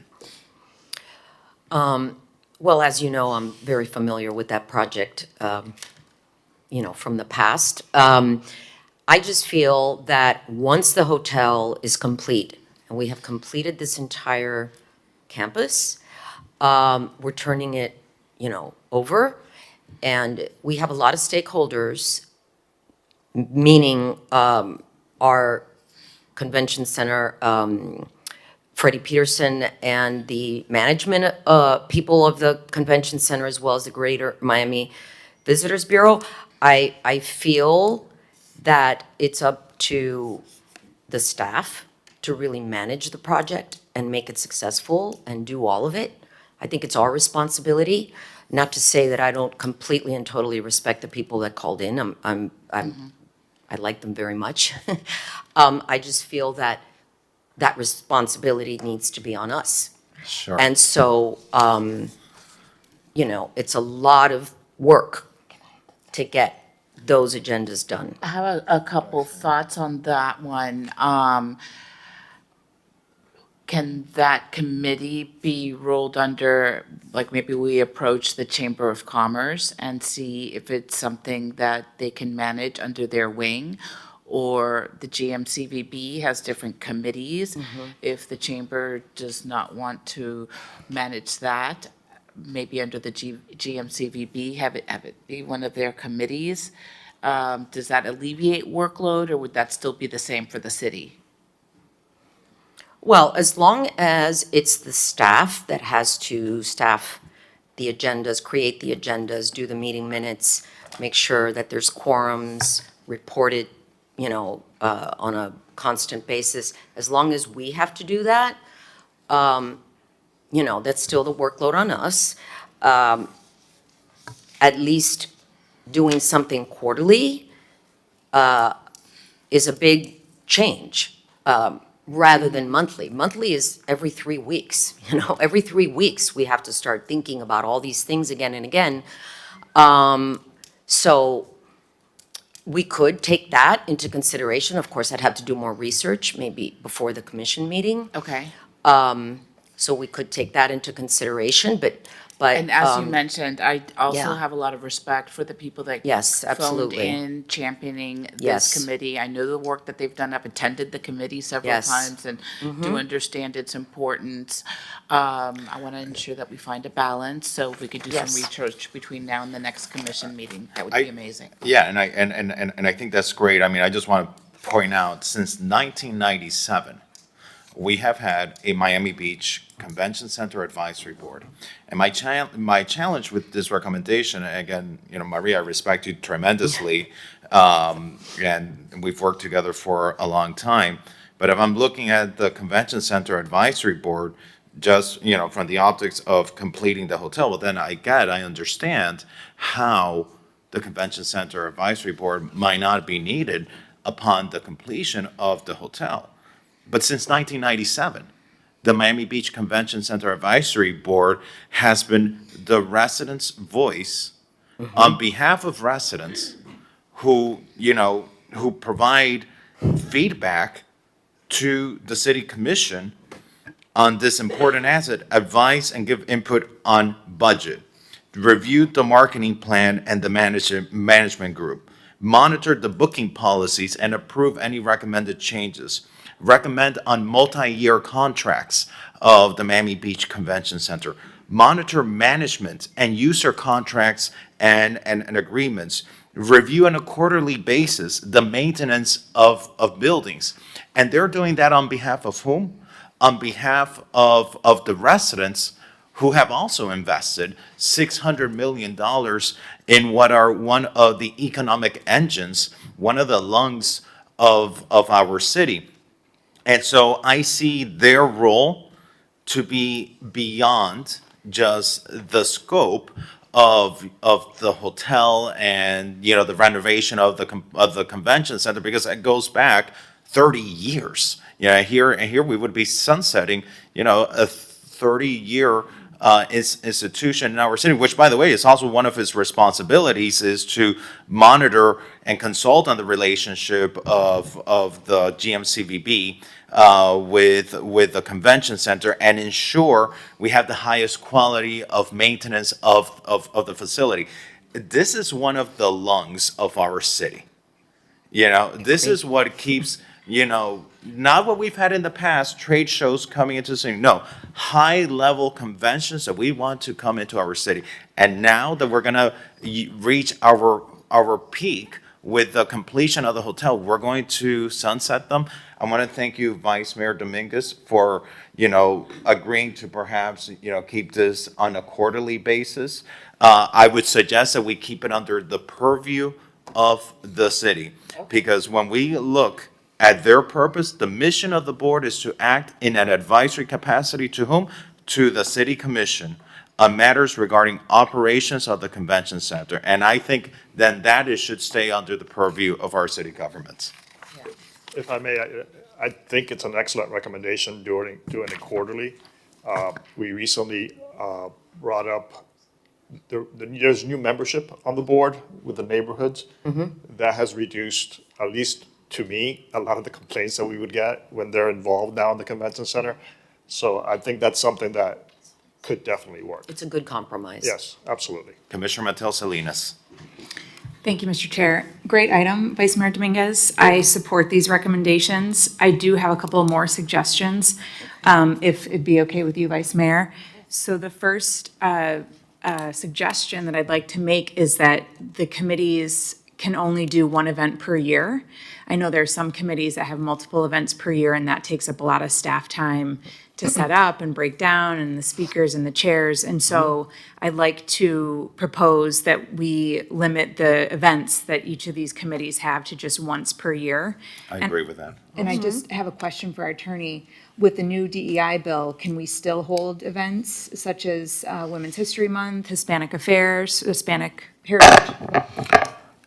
Yes, almost all of those categories have been exempted from the DEI statute. So we would answer them on a case-by-case basis as they came up. I wouldn't want to make a broad statement here from the dais, but yes, almost all of them would still be allowed. Okay, so then I'd like to make that suggestion that each of the committees do one event per year. And then I'd also like to suggest that I know some of our committees have more than 7 members where we get to nominate 2 or 3. I know one committee actually, they self-reduced where they asked us to reduce them from 14 or 6, however many there were, to 7 members because they felt that they couldn't get enough done because so many members. They felt like it was better and more efficient to reduce. So I'd like to look at having each of the committees, the resident committees, have only 7 members, you know, versus 14 or 28 or whatever number. And I, you know that that might be an issue if we're folding the homeless committee into the police committee, but, you know, all these committees are open to public input from the public. They can attend, so it might work. Maybe we sunset the homeless committee, I'm not sure. I know that one doesn't meet because there's no quorum. And I know all of these committees do great work. I mean, this is kind of heartbreaking, but at the same time, you know, I think that there's a way to make things more efficient, and I think reducing the members will make things more efficient for the most part. At least I've seen that on the Women's Committee that chose themselves to reduce. So if we could look at that, Vice Mayor, I'm not sure if you got what you think of that, both of you. Yeah, I think that's great. And I think there's more comments. Yes. Yes, Commissioner Bott. A couple of questions. The Transportation Committee, I don't see that in here, or am I missing it? It's likely that I'm missing it. It's on, it's one of the committees. In other words, there is no recommendation. The recommendation would be for it to meet quarterly. board. Okay. Right. If there is no Perfect. recommendation Okay. to Right. anything but quarterly. Okay, perfect. I would like to request my colleagues' support to keep the North Beach CRA Advisory Committee intact. 100%. I am very okay with it meeting quarterly unless there's something pending that needs to be addressed. But there is going to be an enormous amount of money coming into the CRA, and I think there is a very vital role for this advisory committee to sort of screen the projects and be the voice of the neighborhood to funnel information up to the dais in order to best steer this influx of capital. 10% of it by law has to go to affordable housing, so that's good. We know where that 10% is going, but there's going to be hundreds of millions of dollars coming into North Beach, and we need to make sure that over the next number of decades, it's being spent wisely on things that the residents want, not that developers want.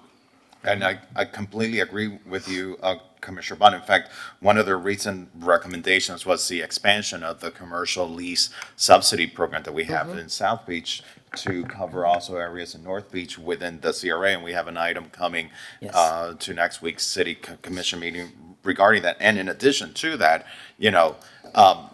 there's still going to be a board of directors for the North Beach CRA. So all that we're going to be doing is if we sunset them, we're going to be silencing the voice of the stakeholders, but the board of directors, which is the city commission, is still going to exist. Well, I'm sorry, we're here to represent whom? Those residents and those stakeholders who sit on that CRA. So I completely back you and support you in keeping that advisory committee alive. So, Maria and Ralph, when you prepare this for next week's, Yes. can you make that amendment, please? So just to be clear, what we're doing next week is presenting a resolution saying, hey, guys, get to work. In other words, we won't have those ordinances ready, obviously, in 2 days, and we haven't advertised. So the first reading would be in September. The reso is accepting the recommendation of the committees to go forward and do that. Okay. And with the changes that you all have requested. Commissioner Matil Salinas. I just have one clarification that I want to make very clear. When I suggested 7 members only, I don't want anyone kicked off. I want it to be when their term ends, just like the okay. Women's Commission did it. When their I term see. ends, Yeah. then there's no other seat that opens. And we would also want to review every committee to ensure it works. For instance, I don't think it would work for the Quality of Education Committee because it has representatives of Right. each school. Right. So on the That's ones right. that do, we would come forth with a recommendation with. So Right, perhaps thank you. identify those Yeah, that exactly. it Yes. might be prudent to have Yeah. 7 members instead of 14. The one thing I would also say, and this is staff's recommendation, I don't think it came from the sponsor of the item, transferring the Committee on Homeless to the Police Citizens Relations Committee as a subcommittee. I want to be careful on that because oftentimes, homeless individuals are perceived as being criminals.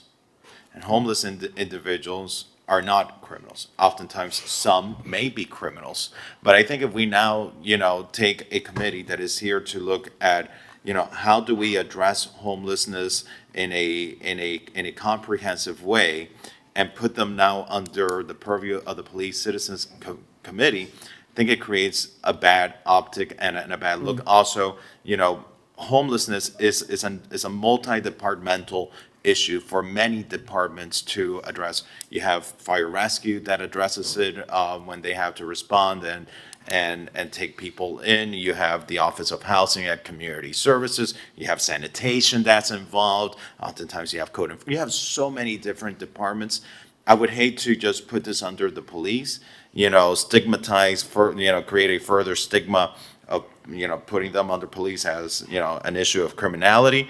And also, police it's not the only department that deals with homelessness. And so I think we actually do a disservice by putting that one committee under the Police Citizens Relations Committee. I'll share where that came from. I think initially when the Homeless Committee was formed years ago, it was an advocacy committee to help the homeless.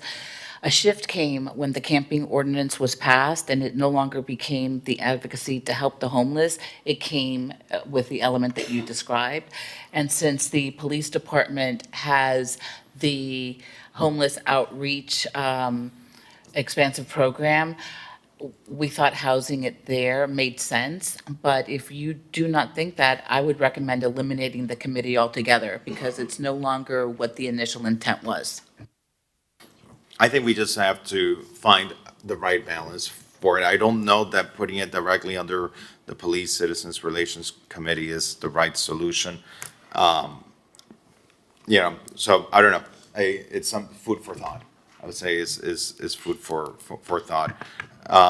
Maria, let me ask you, since you've done a lot of work into this, how many committees do we have? 48. 48, okay. What, if you were to tell me which are the committees that take the bulk of staff's time, the percentage of staff time supporting committees, which, you know, because we have the land use boards and we have, I'm asking. Yes. It's in the memo. We have the breakup, the pie charts. So 41% of our time is spent on resident committees, 41% spent on 48 committees. The 48. No, 40, it's actually, it's funny, it's the same number. If you look at both charts, 41% of the time is spent on 41 committees. 44% of the time is spent on 3 committees, which are our commission committees, like this one. And then 15% are land use boards, which are 4 committees. Okay, so 44% of staff's time, that's the bulk, is spent only on 3 committees. It's a lot, yes. On 3 committees, okay. And 3 committees, my staff was doing the numbers, and Stephanie, I think you were looking at the numbers. So we have in general, I think, between all the committees, open out there, about 150 referrals floating around between all the committees. Is that about right, Stephanie? Between the 3, okay. So between the 3 committees, we in essence have the same amount of agenda items as a city commission meeting divided between 3 different committees the staff has to attend. And that is that is the group that actually takes up the most amount of staff's time. What recommendations do you have on the commission committees? None. We're leaving them as is. Okay. It's up to the commission to decide what they want to do with their own committees. If we are looking, if the goal is to be efficient, if the goal is to be efficient, and we're saying, okay, we are now, you know, taking residents from meeting on a monthly basis and getting their feedback and their opportunity to participate in their local government from being on a monthly basis to a quarterly basis, I feel like we can't impose that on our residents. And then us, that we are generating the bulk of that work, and not see how we can further streamline ourselves as well. And so, you know, I'm open to, you know, whether we just, you know, eliminate the committee structure and we go to just 2 commission meetings a month, and you know, you have your main meeting, and then whatever you don't cover in your main meeting, then you carry it over to a second commission meeting so that we can actually get through the agenda of the city commission, or, you know, reducing our committee meetings to meet quarterly, and we limit the amount of referrals that we have out there, so that instead of having 150 open referrals out there, a commissioner cannot have, let's say, more than, you know, 5 or 10 open referrals at any given time. Because what happens is that with 150 referrals out there, that means that every month staff needs to work on a memo for each one of those referrals. And that means that staff not only has to work on a memo on each one of those referrals, but staff has to be ready to answer questions that we may have if we choose to call on one of those items that may or may not be called at a committee meeting. And so I'm going to put this out there to see Commissioner Dominguez, this is your item, but I want to bring it up as part of this item because, you know, we're asking residents to restructure how they go about their input. And if our goal is to be more efficient with staff's time, I think we need to look at ourselves and see how we can support that as well. That's very bold, and I find it interesting. I think it's worthy of being included in the memo and moving this to the full commission so that all of us can weigh in on it. Yes, Commissioner. I'm sorry, Matheus just to Salinas. make sure I understand, so you're suggesting that that our committees only meet quarterly, or I eliminate think- them altogether? Listen, if it were me, I would say, let's just have 2 commission meetings a month.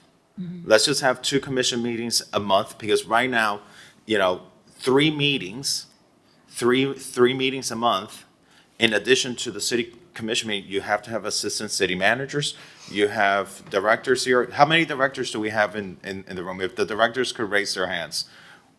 1, 2, 3, 4, 5, 6, 7, 8, 9, 10, 11, 12.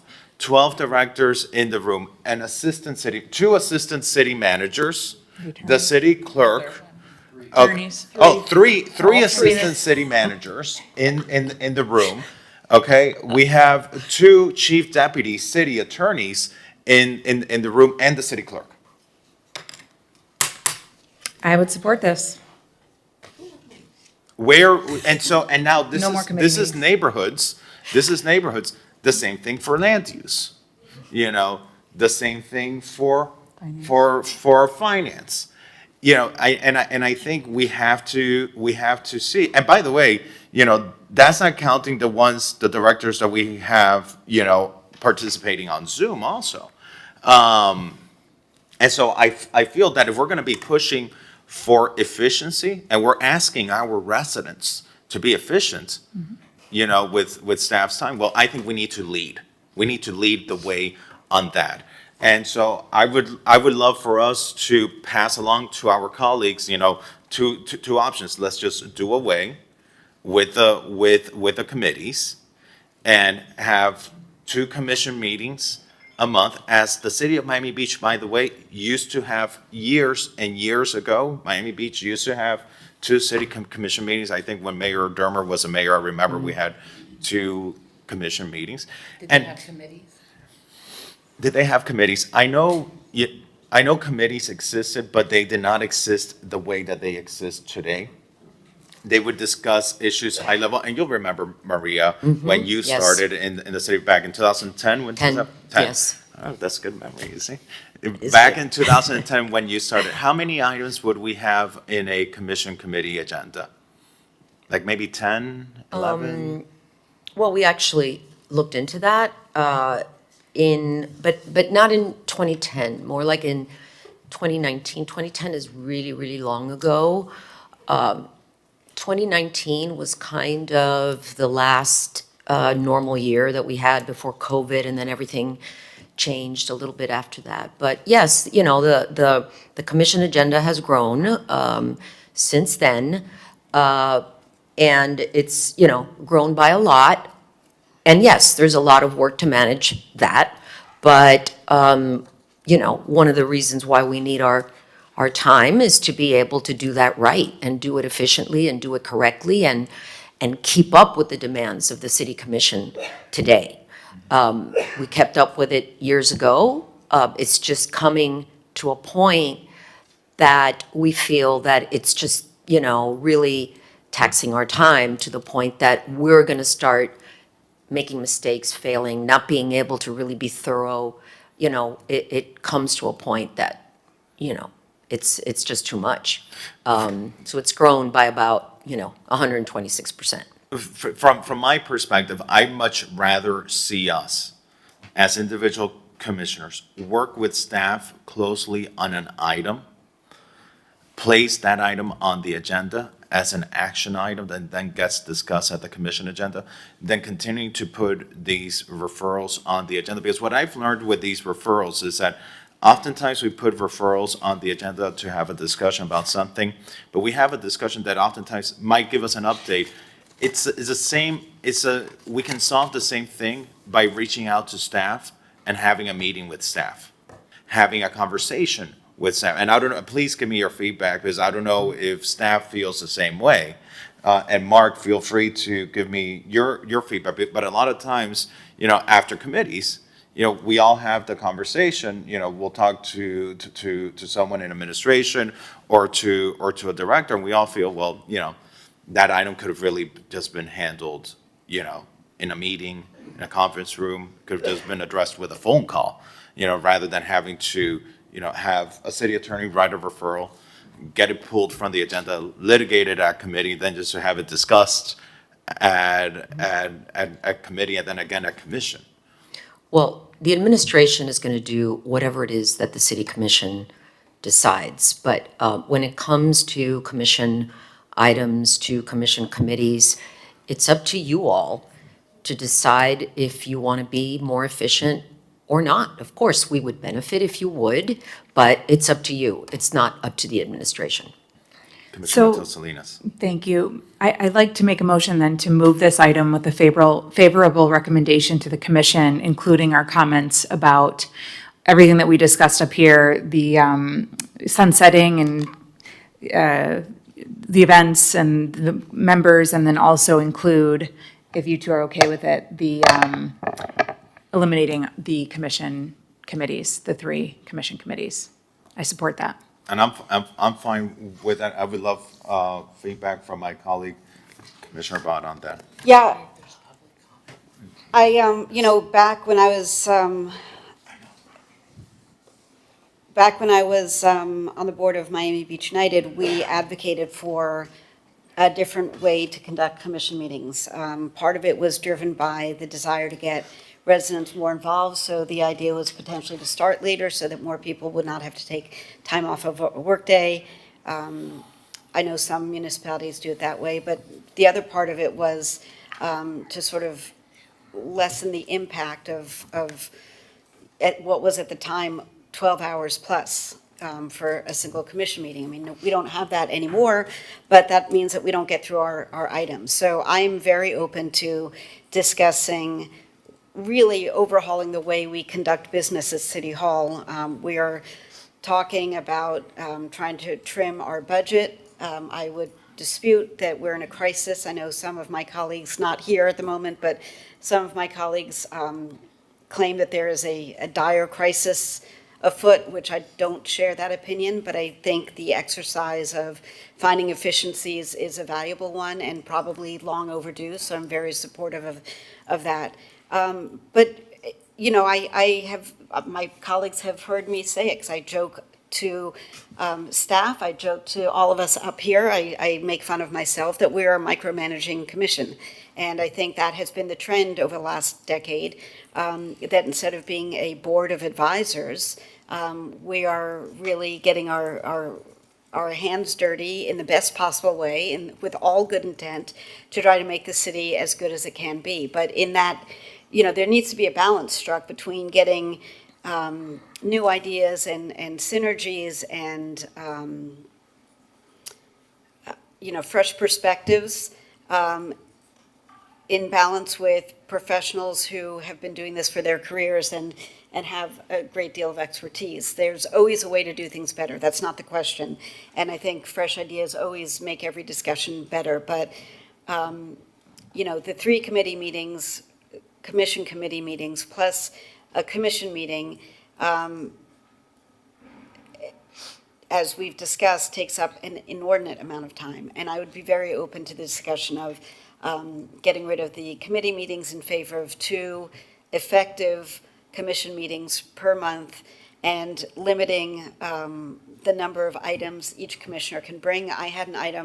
Ironically, I had an item on the agenda co-sponsored by Commissioner Magazine that wasn't called for 2+ years, and I finally gave up and withdrew it. And thankfully, Commissioner Matos Salinas had a similar item when she joined the commission, and it was called and was adopted. And so it's not identical, but it's very close. And so the net effect is the same. And I think that is the right direction for us to move in as we look at overall efficiencies, financial, staffing, and other efficiencies for how to make this engine run more smoothly and with better results. And thank you for those comments, Commissioner Bond. In addition to that, unlike in the past, now we're also going to have a regularly scheduled I guess, what's it called? The new thing that we approved? It's a workshop. Workshop, a regularly scheduled workshop, where we all get together with the administration,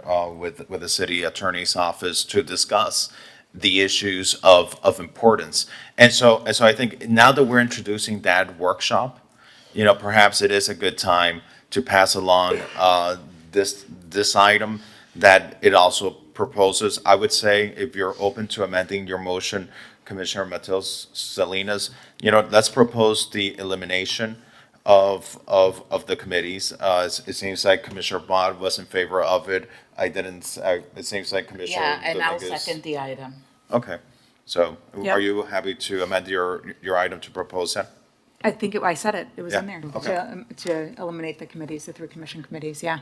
Let's get more work done, better. Okay, all right. So with that, Just we're to gonna cl- keep not Geo Bond, we're gonna keep the 41st Street Committee, we're not going to sunset that. We're gonna keep the North Beach CRA. We're going to keep the Convention Center Advisory Committee. We're not gonna sunset those, they'll meet quarterly instead. There's still thought to be given on the Committee of Homeless, but I'm gonna be deferential to the item sponsor. We're gonna merge the Ad Hoc Advisory Nightlife Committee into the Small Business Advisory Committee, cancel the meetings in August and have a maximum of 1.5 hours per meeting, and limit one event per year for each committee. And also look at which committees can be reduced to 7 members. 7 members, correct. And Mr. Chairman, the motion regarding the commission committees and the 2 commission meetings a month was for one meeting and a carryover meeting, meaning there would only be 1 agenda per month. Is that correct? I'm sorry, could you repeat that? Yes, what the committee is recommending to the city commission regarding ending these commission committees and having 2 commission meetings a month. The second commission meeting would be a carryover meeting. Carryover, yes. And there would only be 1 agenda Yeah, so per month. you have 1 agenda per month, is how the county, for example, the county, they have a county commission meeting. And when they don't reach all the items on the agenda, then they have their carryover meeting. And that way we have sufficient time to discuss the items at length without having to rush them. But, we're giving ourselves 2 days to get through that agenda. And we would definitely need assistance in the clerk's office to do that, because you're adding up workshops and you're adding now an additional meeting, so just. Well, but we're going to be eliminating. Correct, but we don't do that. So I'm just saying, some of that help that you're eliminating from somewhere, we're gonna need it at some point. There's only 1 agenda. And the workshop will be a short agenda. Right, but to Ralph's point, through the chair, if I may, the clerk's office does the follow-up, the minutes, the after actions. So now, instead of doing that for 1 long meeting, there will be 2 meetings plus the workshop. So I'm just saying. It's something that we can work through. Yeah. Yeah, all right. One final comment. I think maybe we need to define the events. I know that the Sister Cities Committee has an event during Art Basel. We had an event with the Jaguars as part of FIFA, and there are other meaningful events that take place. So I would hate to cap them when the whole point of that particular committee is our relationships with out-of-town sister cities. We have an event on Sunday, a cleanup with Sophie Ringel. So I wouldn't want to limit it to 1 just yet, until we define more what an event means. Okay, we'll work on it. Okay. As long as a bunch of staff time isn't, like the Hispanic Affairs, there's just so many departments that all throw that together and there's a cost to it, but it sounds like Sister Cities is different, their events. But what I would like to see, though, is 1 overarching policy that applies to all the committees. Because otherwise, if we're going to say 1 policy applies to 1 committee, then we're going to be getting phone calls from the other committees, because to them, that's important. For example, unfortunately, we have a change in state law with DEI issues, but the LGBTQ Advisory Committee, they have multiple events throughout the year as well. So I think we just have to make sure that if we say that this is the policy, it is a policy that applies fairly across all the committees. And we'll define events and how those are clarified. All right. I'm going to open up the floor to public comment. Anyone wishing to speak on this item, feel free to approach the podium. Members attending via Zoom, feel free to raise your hand. I see Johan Moore with his hand raised. Good morning, Johan. You have 2 minutes to speak. Oh, good morning, and thank you, Chair, for allowing me to speak on this issue again. I'm going to start with a bit of a reductio ad absurdum, but I feel like I need to channel Mitch Novick here. If the claim is that half of staff's time is spent working on committees and that obligation is removed, then I can just hear him saying, well, then that gives us all the reason to what's the polite word? Well, I don't know. Fire half that staff. As I say, that is, of course, an absurd reduction of the discussion. But while I was initially rather alarmed at the implications of that because of the impacts on services to the public, as well as not wanting to see staff members fired simply to save money. But I think it opens up some opportunities, and I've been arguing for a while that we really need to have a broader-based discussion in light of alleged budgetary restrictions as to where we best save money. But the percentage of staff's time, compensations in other departments being allowed for, that is in fact saved as a result of, say, the more ambitious item that you all have cobbled together today, could that not somehow along with a policy of staff attrition rather than firings, lead to a slimmer municipal workforce and either more limited budget or the possibility of reallocation of aspects of the budget, say to housing or historic preservation or sustainability and environmental and resilience needs. So I just wanted to put that before you. Thank you very much. Thank you. Mitch Novick, good morning. You have 2 minutes to speak. Good morning once again. I agree attrition should be the way to go, not firings, but also you must consider the salaries that our employees make. I know the salaries were raised years ago in order to keep employees, but what you've given everybody is that bridge to becoming a millionaire on our dime. I didn't listen intently to the discussion. I'm doing something else over here. But as far as the monthly meetings to many of these committees, I think perhaps it should be that they should meet just quarterly or even less, depending on what the nature of the committee is. Thank you again. Thank you, Mitch. Any other members of the public wishing to speak on this item? Seeing none in Zoom and none in person, we can show this item adopted unanimously. Thank you, Maria.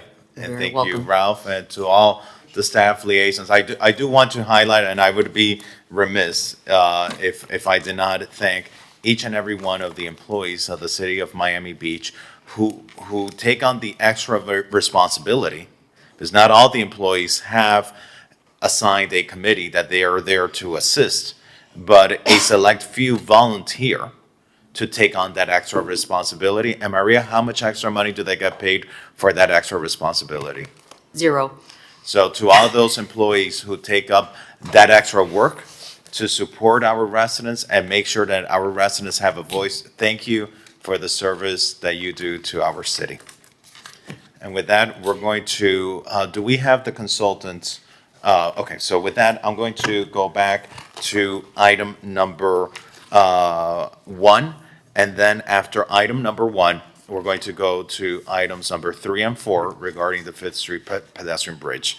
So let's go back to item number 1. Item number 1 is present an update on the Miami Beach Promenade Master Plan. This item was sponsored by Commissioner Fernandez.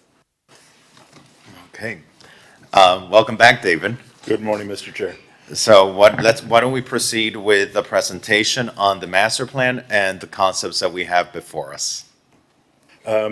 Quick introduction, our consultant, Ralph Ferrer from Curtis and Rogers Design Studios with us this morning, and we do have a presentation for you. I think you have it up, PJ. Morning. Good morning, members of the committee. Thanks for having us here to present, and we're going to present this project, which we are very excited about, the Miami Beach Promenade. Go to the next slide. So as you can see here, the promenade runs from 24th to 29th Street. And it's a stretch of city right-of-way that runs between Collins Ave and the beach. And the goal is really, back up a sec.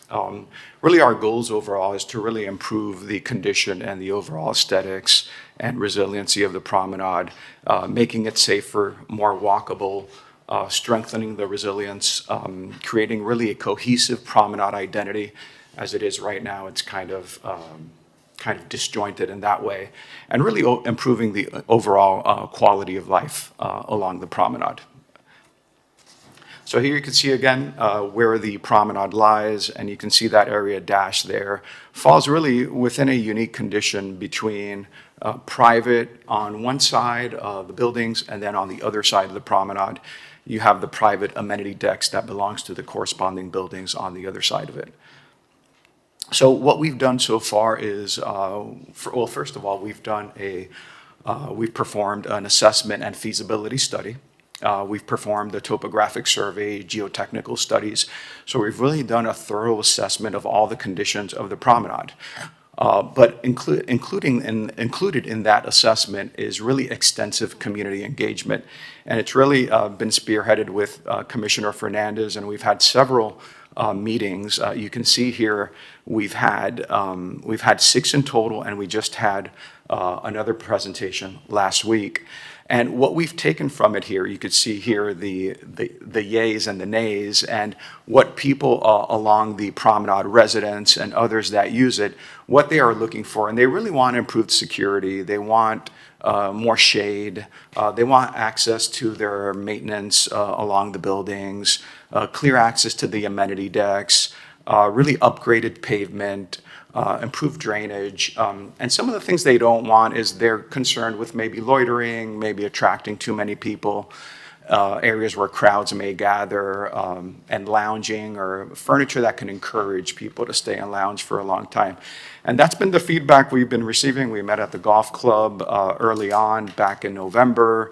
We've had several virtual meetings. We had another charrette workshop on the promenade itself where people came by while they were walking their dogs. So it's really been a thorough assessment of community engagement. In addition to that, we've also had an online survey that ran from October through February. So let's go to the next slide. So what we've taken from all these meetings is really these community preferences and visual examples. And this is what we've taken. They want limited seating, but they want seating in high visibility areas. They want increased shade. They want to have their own local character that reflects everyday neighborhood use. They want family and dog-friendly open lawn areas. They want protective bollards from vehicles coming onto the promenade, and also reducing micromobility or high speed happening through the promenade. And of course, lighting and CCTV. They want it to be supporting visibility and safety. So what we did is we developed 2 concepts. We first developed concept 1, which we called organic paths, and we then developed concept 2 called linear paths. Both of these concepts were based on not just the assessment and the study, but based on a lot of the input that we received during these charrettes. And so what we did is we created these strategic nodes at every building with openings for visibility from the buildings, but also to create kind of a flowing, curving promenade that would discourage high speed. At the same time, we also received feedback on people wanting it to stay kind of how it is right now, which is kind of really like a straight shot. And we did that in the second concept, providing kind of a secondary path that had geometric connecting access to it. So we'll go to the next one, we'll look closer at concept one. And what we did here is we show here kind of the important exit and entry points to the buildings and to the amenity decks and showing how they can circulate. Again, this was important. This was important feedback we received. We also identified these areas that were identified for public art and for wayfinding zones. What we noticed is there was really a lack of signage and wayfinding while you're on the promenade as it is right now. And we identified these zones really at the key thresholds or nodes that occur along the promenade at the key intersections. So those are areas that we identified. And we also found in the survey that the art was really important to a lot of people, along with walkability and the pedestrian experience. So here you can see in this concept one, you can see all the goals of the project being implemented in here.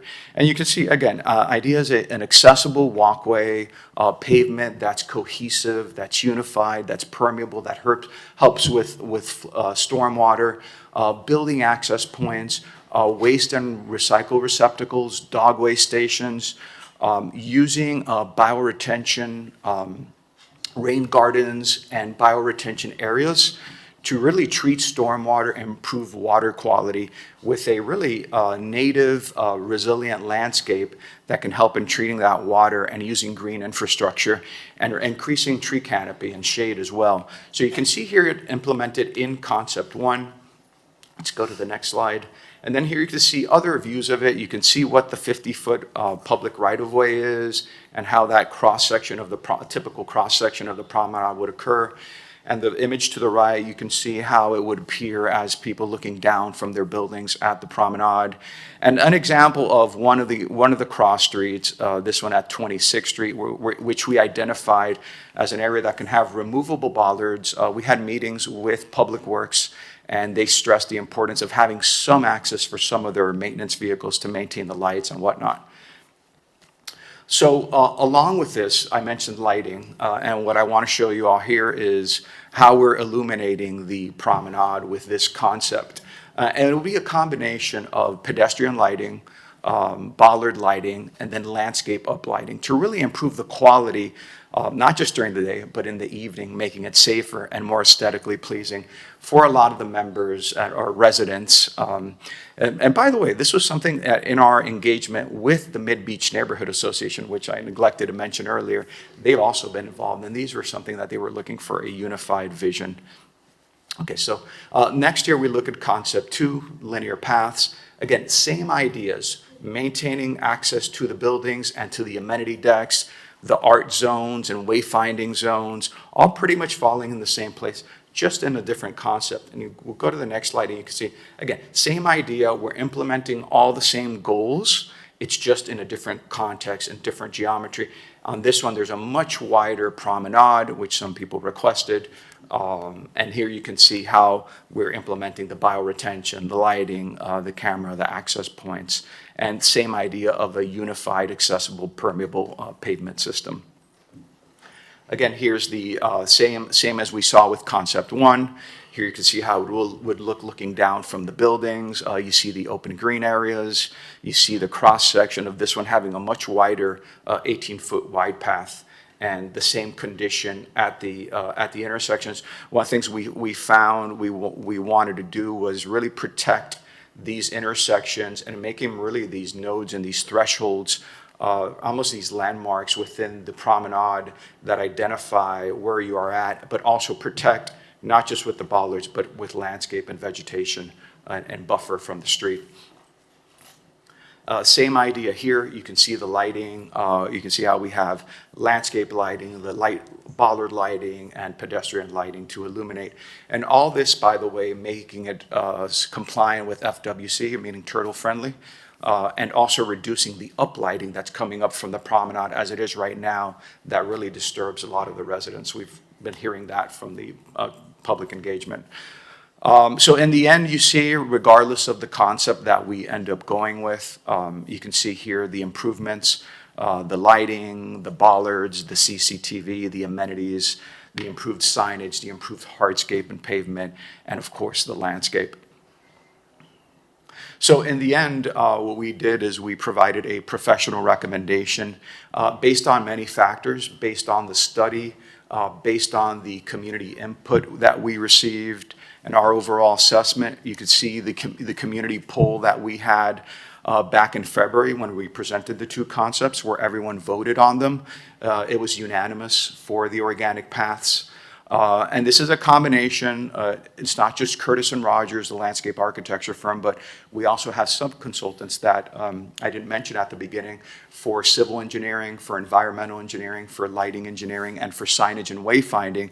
And this is also their professional recommendation as well, included in ours. So the reasons, it's the improved circulation and connectivity, and really creating a unique space that really is different and more pleasing than what is there now, providing shade, cooling, and making it walkable, improved drainage. You know, there's been stormwater issues.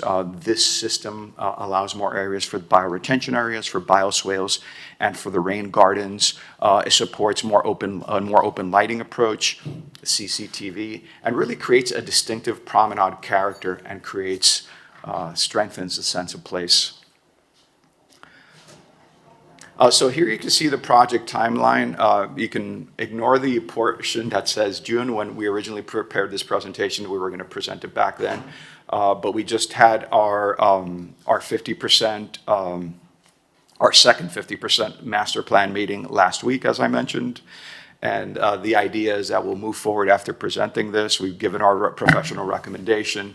After this, maybe August, maybe September, we will have the final 100% master plan with one of the concepts. And then after that, that'll get presented again to stakeholders at the city. And from there on, it goes on to the city. And So- that's our plan. One of the things that Ralph did not mention is that part of this process was to meet with all of the city user departments, including PD, fire, facilities, parks, sanitation, just to get their feedback as well on the layout and the plan. More details need to be incorporated, and obviously as part of the actual design, we'll iron out a lot of those needs. But those conversations have happened as well.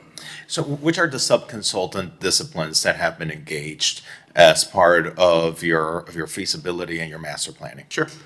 We started off with surveying. So we have surveyors on board, geotech studies and reports. We have civil engineering. We have environmental engineering. We have lighting engineering, which also includes the CCTV. And we also have signage and wayfinding. And these sub-consultant disciplines, in addition to the public voting that showed 3-1, I think it was 75% support for the organic path, these sub-disciplines have also endorsed the organic path? Yes. Tell me, drainage is a big issue in this area today. There is some storm flooding there. Explain to me, what is the improvement that the organic path offers as opposed to the linear path? It provides more areas to allow for the bioretention areas. So what we're employing is to improve the stormwater management using green infrastructure and more of these medians that run along the promenade, in addition to rain gardens that would occur along the buildings themselves. What we found in our study is that there are a lot of outfalls or downspouts from the buildings that let out their stormwater onto the promenade. So there are moments during heavy rain events where they suffer from flooding, and they also have currently an impervious pavement system. So that increases the stormwater runoff. So the idea is the concept, really both concepts would be dealing with these issues, but there are slight improvements in concept one for this.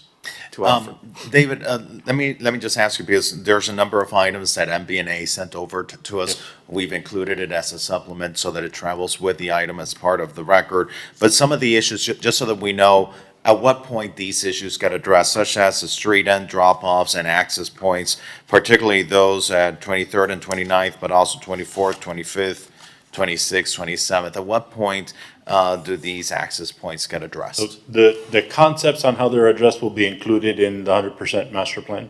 The details on the exact systems and foundations and other stuff, that's part of the design work. We did get the email from MBNA previously, and we had shared that with the designers. They're going through that to make sure they address those comments. Is there a way that we could include the conversation regarding the shower locations as part of this? The showers do directly abut this promenade, and I do believe, when you look at the feedback that we received from the public, their priority is safety. And tied to that, you see, these, it's mostly used when early in the morning and in the evening. And so, of course, safety is very important. And so people are concerned about people loitering and the use of the showers and all that.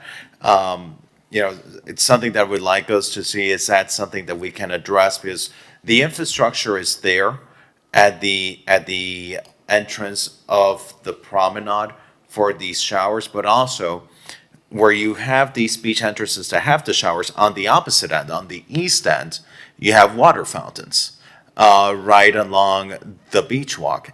And maybe we could see, as part of this project, can we swap the location? You have the showers maybe closer to the beach walk and have the water fountains closer to the promenade, so that you address that concern of the showers. I'd love if you could explore that. We would be more than happy to look at it. When the beach walk was first constructed, the showers were placed there due to some of the requirements from FDEP and the state. But we're happy to look at it and see if we can swap those structures. Regarding, and it's a point that Commissioner Bond brought up in our last public meeting, SEPTED, police, review of these plans. Where are we? Has the consultant spoken with police? Have you shown them these designs? Have you been receiving feedback?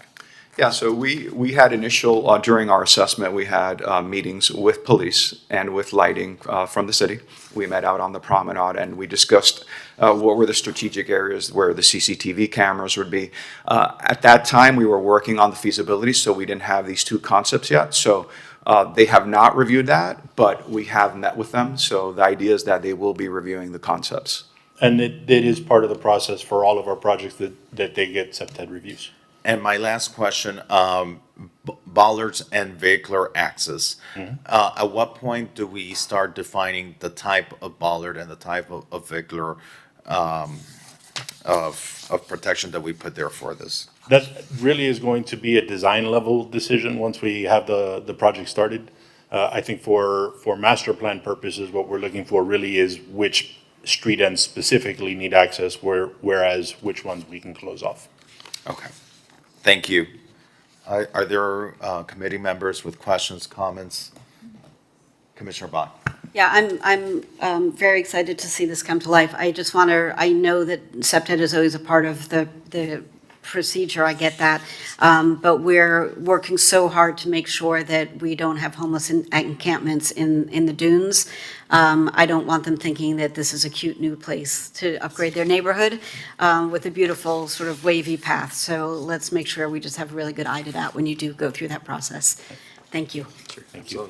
Thank you. So I'd love for the committee to entertain a motion to recommend to the commission approving concept 1 and directing staff to complete the master plan using this concept. I'm not able to make a motion, but if one. I'll make that motion. All right, it's been moved, it's been seconded. I'll second. Okay, and any opposition? We can show this adopted unanimously. Oh, wait, members of the public wishing to speak. Sarah. I just have one question. Sarah de los Reyes, I do own a property on Triton Towers, and most of the building do pay today to do the landscaping. So once you do all this landscaping lush, the city's going to be maintaining all that, right? I just wanted to ask the question because if each building has a different landscaper, they might change things in the future. So I'm assuming all this beautiful landscaping is going to be maintained by the city, not the owners of the buildings right along that. And that was one of the questions that came up in I'm in the last- finance committee there, so it will save us money in the future. That was one of the questions that came up in one of the meetings. David, if you want to respond to Yeah, that. under the current configuration, it's fairly easy, and we follow city policies where the properties are responsible for their right-of-way swale area and landscape maintenance.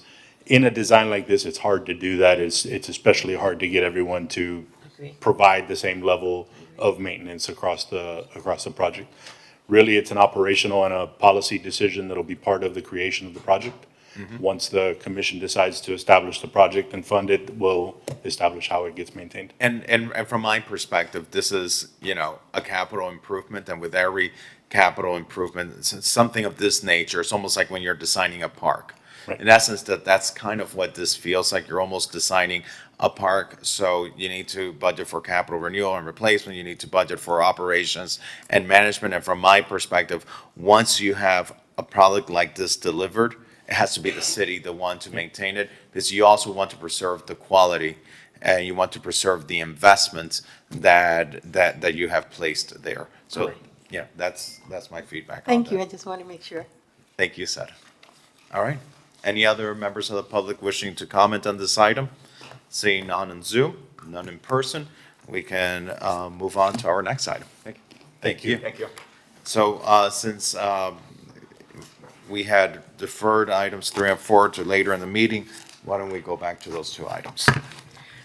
Item number 3 and 4 is monthly updates on the status of the Fifth Street pedestrian bridge and the Modern Hotel Mirador Condominium Baywalk projects. This item was sponsored by Vice Mayor Dominguez. And item number 4 is discuss the feasibility of replacing the planned Fifth Street pedestrian bridge with an overwater connection linking the Baywalk south of Fifth Street with the Baywalk north of Fifth Street. This item was sponsored by Commissioner Mateo Salinas. All right. Vice Mayor Dominguez, if you want to introduce your item. Okay, so the pedestrian bridge over Fifth Street was something that was brought forward by the late Commissioner Mark Samulin, and I was proud to take this up and continue on the vision and legacy and public benefit that he had proposed in order for Five Park and Canopy Park and the Bay Walk in the back to be part of a consideration. So this is something that's personally very important to me. And I know that we've run into some hiccups with the location of the utility. And my latest briefing, in my latest briefing, I was told that the developer was hiring an independent consultant to review. So my thought would be, let's wait to see what the independent consultant comes up with, and maybe defer this item for after the break. David Gomez, Director of Capital Improvements. You're correct, Madam Commissioner. The developer did hire an independent consultant to look at all aspects of the current design, where the utilities are, the information that we have today, so that they can provide a separate informed opinion on whatever challenges there may be. We have not gotten the feedback yet from the developer. We're waiting on that. So for number 3, I'd like to move it until September to get an opportunity to hear from the independent consultant of where the utilities can be moved. Commissioner Mateo Salinas. Thank you, Mr. Chair. I'd support that. I'll second that. I just want to make sure that the developer, is that a fair and safe timeline for the developer, or is it going to be in September? He goes, oh, I need 6 more months. They had told us previously that they would get it within a week or 2 for our review, but they haven't delivered it yet. So I would assume that by September, we should be fine. Okay. Obviously, there was a commitment that was made to the public, and all efforts must be exhausted to determine whether we can deliver that commitment. So I completely agree with you, Commissioner Dominguez. Let's give the time so we can determine that. What I don't want is for this to keep on extending beyond September, because I don't want this to be death by 1,000 cuts. When it comes to this project, I'm going to throw a little curveball that came to me this morning that I haven't spoken with staff about. If I hate doing this, throwing something out there without speaking to David, putting him on the spot. If this doesn't work at this location, might it be feasible to look further east at the intersection of Alton Road and Fifth Street on the east side, which is already past the overpass? It's kind of where that Romero Brito Palm is at. Connecting from there, which is the public's location, to the south side of Fifth Street. I would imagine the width must be generally about the same. Perhaps there might be more right-of-ways available on either end, and we might not have the same utility issues that we have at the currently proposed location. I just want to put that out there because maybe it could be something that could be looked into. Interesting suggestion. I'm happy to look into it. My first concern would be real estate. We don't own property outside or adjacent to the right-of-way. I think the right-of-way is about the same width there. The same distribution line and transmission lines that are in our way next to the seawall actually travel in that direction. So we'd have to look at where those are as well. I think by that point, they're further out towards the center of the right-of-way. Yeah, because they kind of converge. They converge, when you look at the map, they converge towards the middle. Right, so I think And that would no longer be a problem, but I need to see if we've got the real estate to actually build. Take a look at that for me, and that's not to say that, that we still wouldn't, consider doing the overwater floating docks. If the original option doesn't work out, but I would love for us to consider that as well. Okay. we'll Or take a look. see if it's even worth considering. Yeah. And my apologies for just. No, if had I the knew how to challenges tap come dance, into I me would. this morning. All right. Are there, Commissioner Matos Salinas? Okay, so we're going to continue this item, both items 3 and 4 to September? Yes. Okay. I see we have members of the public wishing to speak on this item. If you're attending in person, feel free to approach the podium. Jay Newman, you've had your hand up for a while. Good morning. You have 2 minutes to speak. Thank you very much. My name is Jay Newman. I live at 5 Park, and I'm the president of the Master Association Board, although today I'm speaking in my personal capacity. I think that there's been a lot of misinformation and perhaps disinformation put out by Terra Group, David Martin and Russell Galbut, regarding what they would like to say is the infeasibility of building the bridge as currently planned. Promises were made, a commitment was made. The development order commits the developer unconditionally to build this project. And the fact that the developer may not have done the proper due diligence is irrelevant. What I would propose is that whatever engineering and whatever discussion about the feasibility and relocating utilities or whatever else needs to be done should be now handled in a very public process. And I would call upon the commission to instruct the city attorney and the city manager to begin to consider imposing penalties on the developer for the failure to deliver the project as originally proposed. All of the residents of 5 Park were induced in no small measure to buy their apartments because of the promise of a bridge, which was meant to be completed over a year ago. It is, as an engineering matter, it is my understanding in an architectural matter that it is inconceivable that adjustments could not be made, utilities could not be moved. What seems to be taking place is that the cost is maybe more than the developer anticipated, but having said that, they were enabled to build a very large building, in exchange for certain promises, and those promises must be kept. Thank you. Thank you, Jay. And I do want the record to reflect that FPL did do a significant amount of work in the area in bringing in a new feeder line into the city.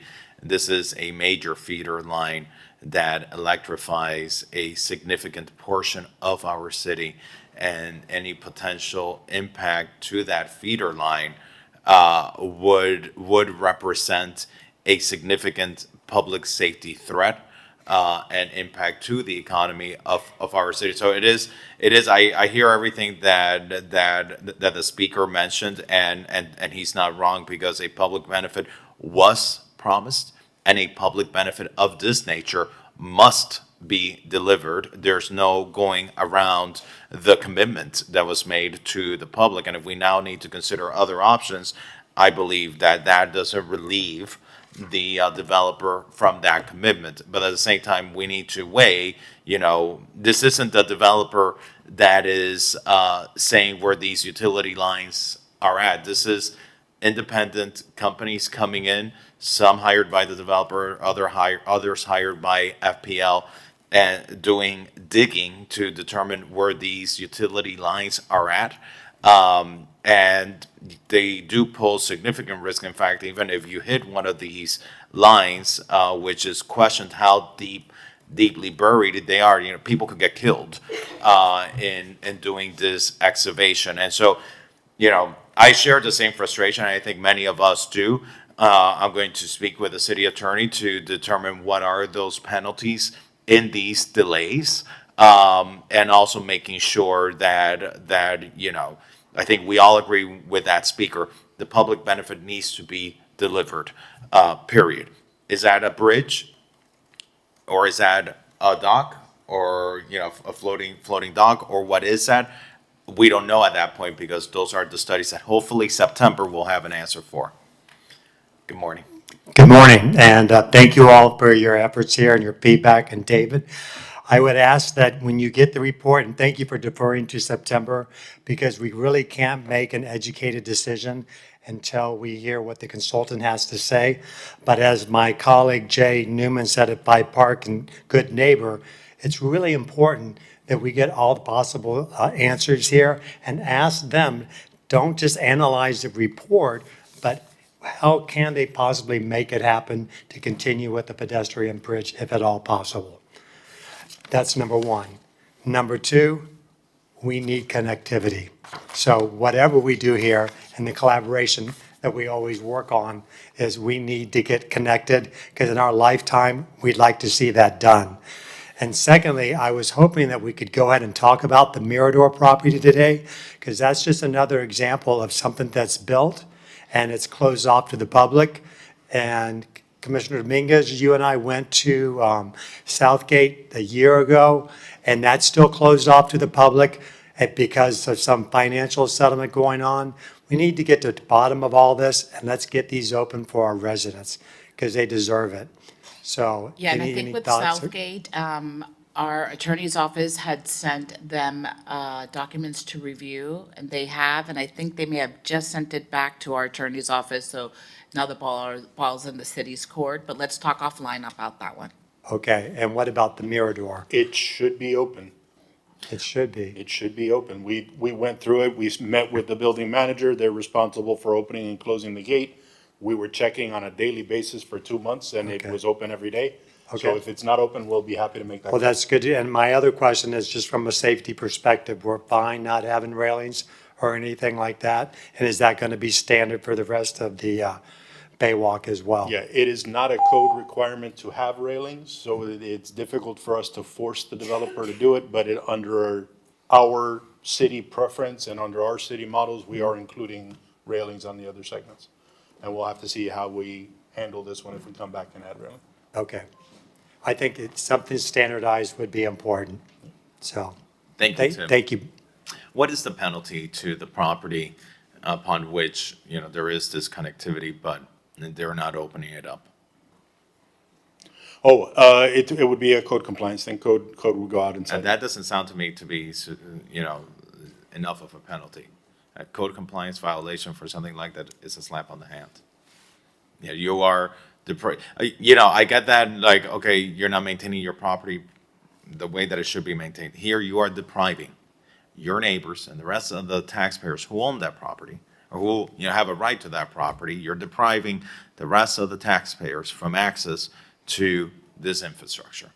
And no one person or entity should be depriving their neighbors or the other taxpayers of the areas that they're entitled to. So I want to see what stricter demands could we put upon that neighborhood association. I'm happy to speak to the city attorney's office and see what we can do. Thank you, David. Amy Litos, good morning. You have 2 minutes to speak.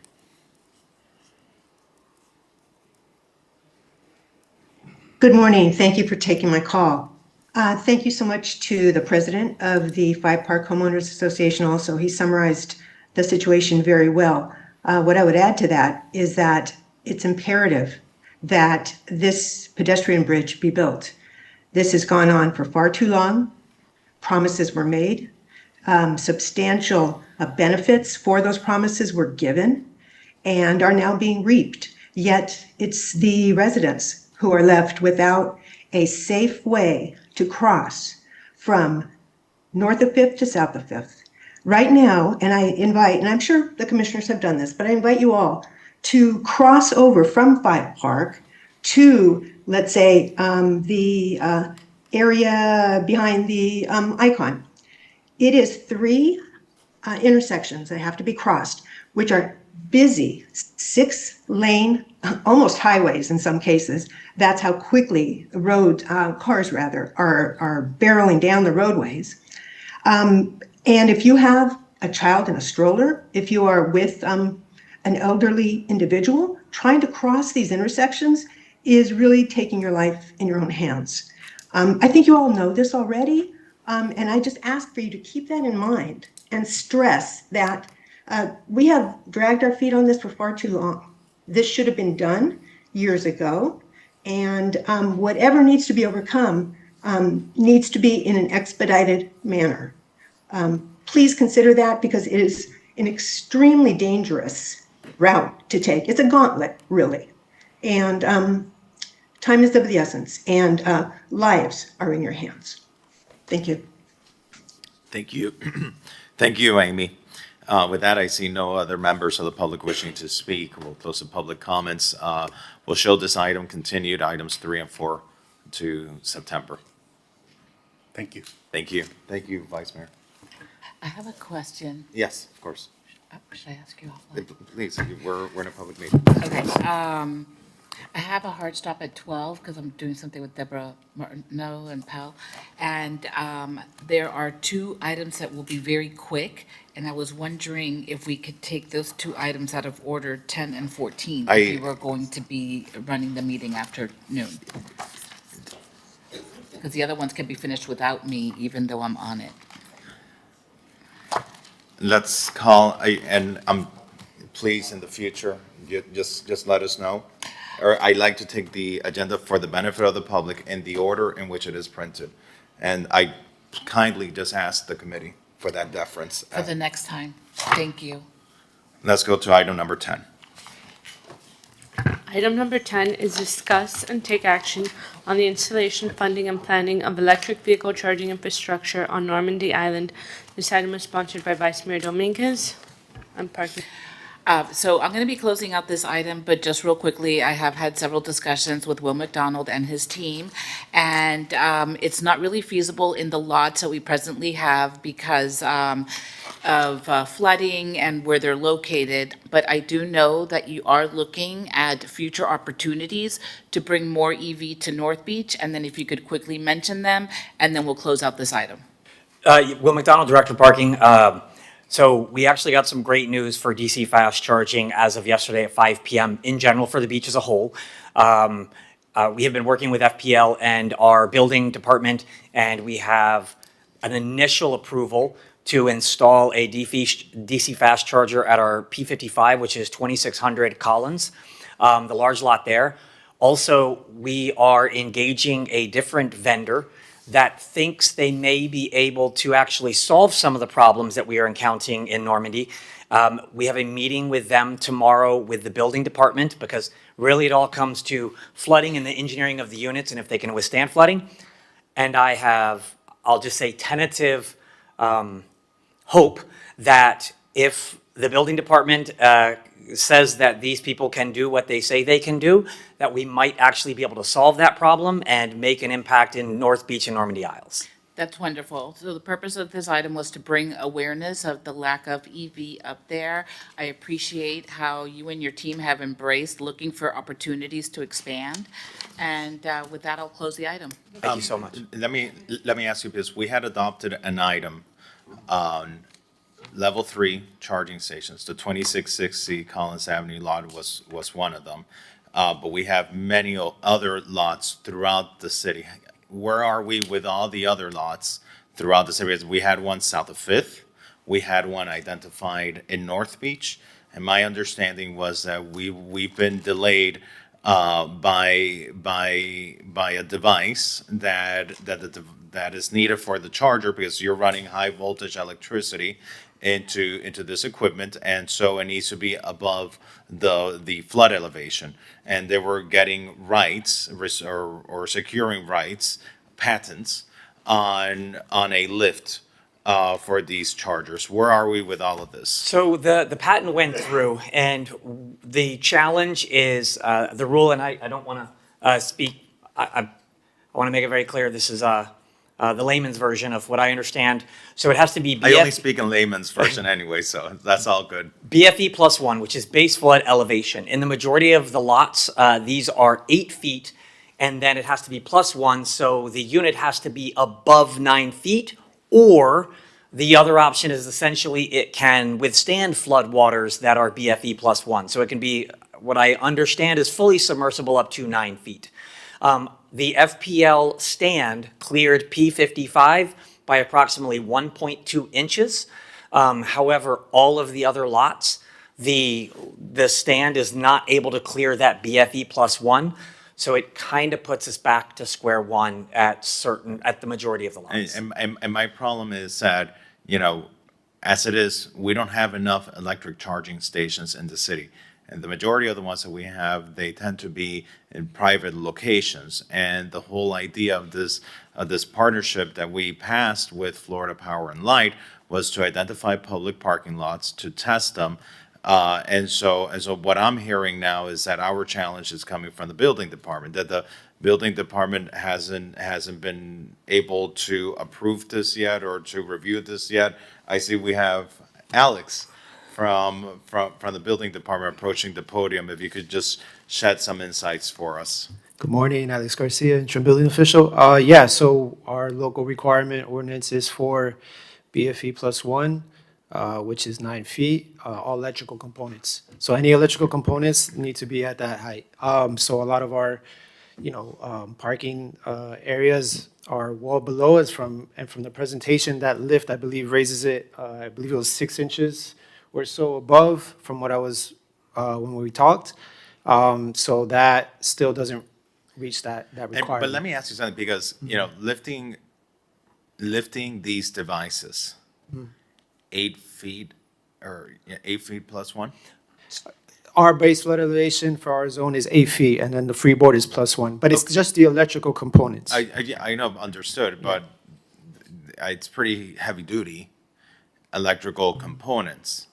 And so if the requirement is, for these electrical components to be 8 feet above, we're not going to end up with any electric chargers throughout the city.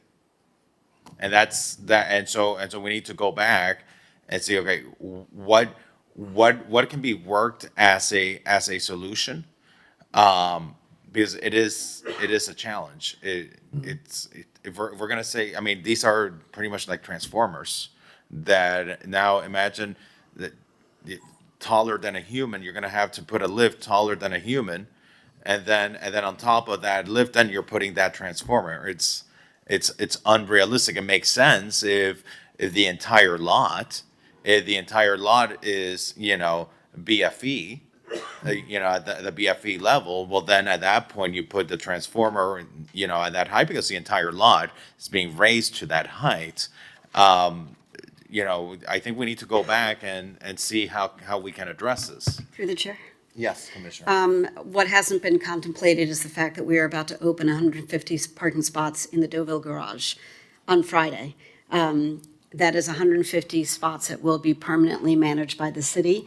That is a built parking garage, and I would imagine that there's an opportunity to put on the second or third floor some charging stations. So, yes, Commissioner. So actually, we're actively talking to Tesla because right now, for example, we have a Tesla supercharger in our G9 garage, which are Pennsylvania garage. However, it is not the upgraded version that can accept any vehicles, so we're actively talking to Tesla to get that upgraded. I've spoken to everyone and said we would absolutely love everybody to be on the second floors of our garages because then we don't have to worry about, all of our garages are going to be BFE +1. There is some challenges with the infrastructure cost because obviously now we're putting in a new transformer and then running conduit.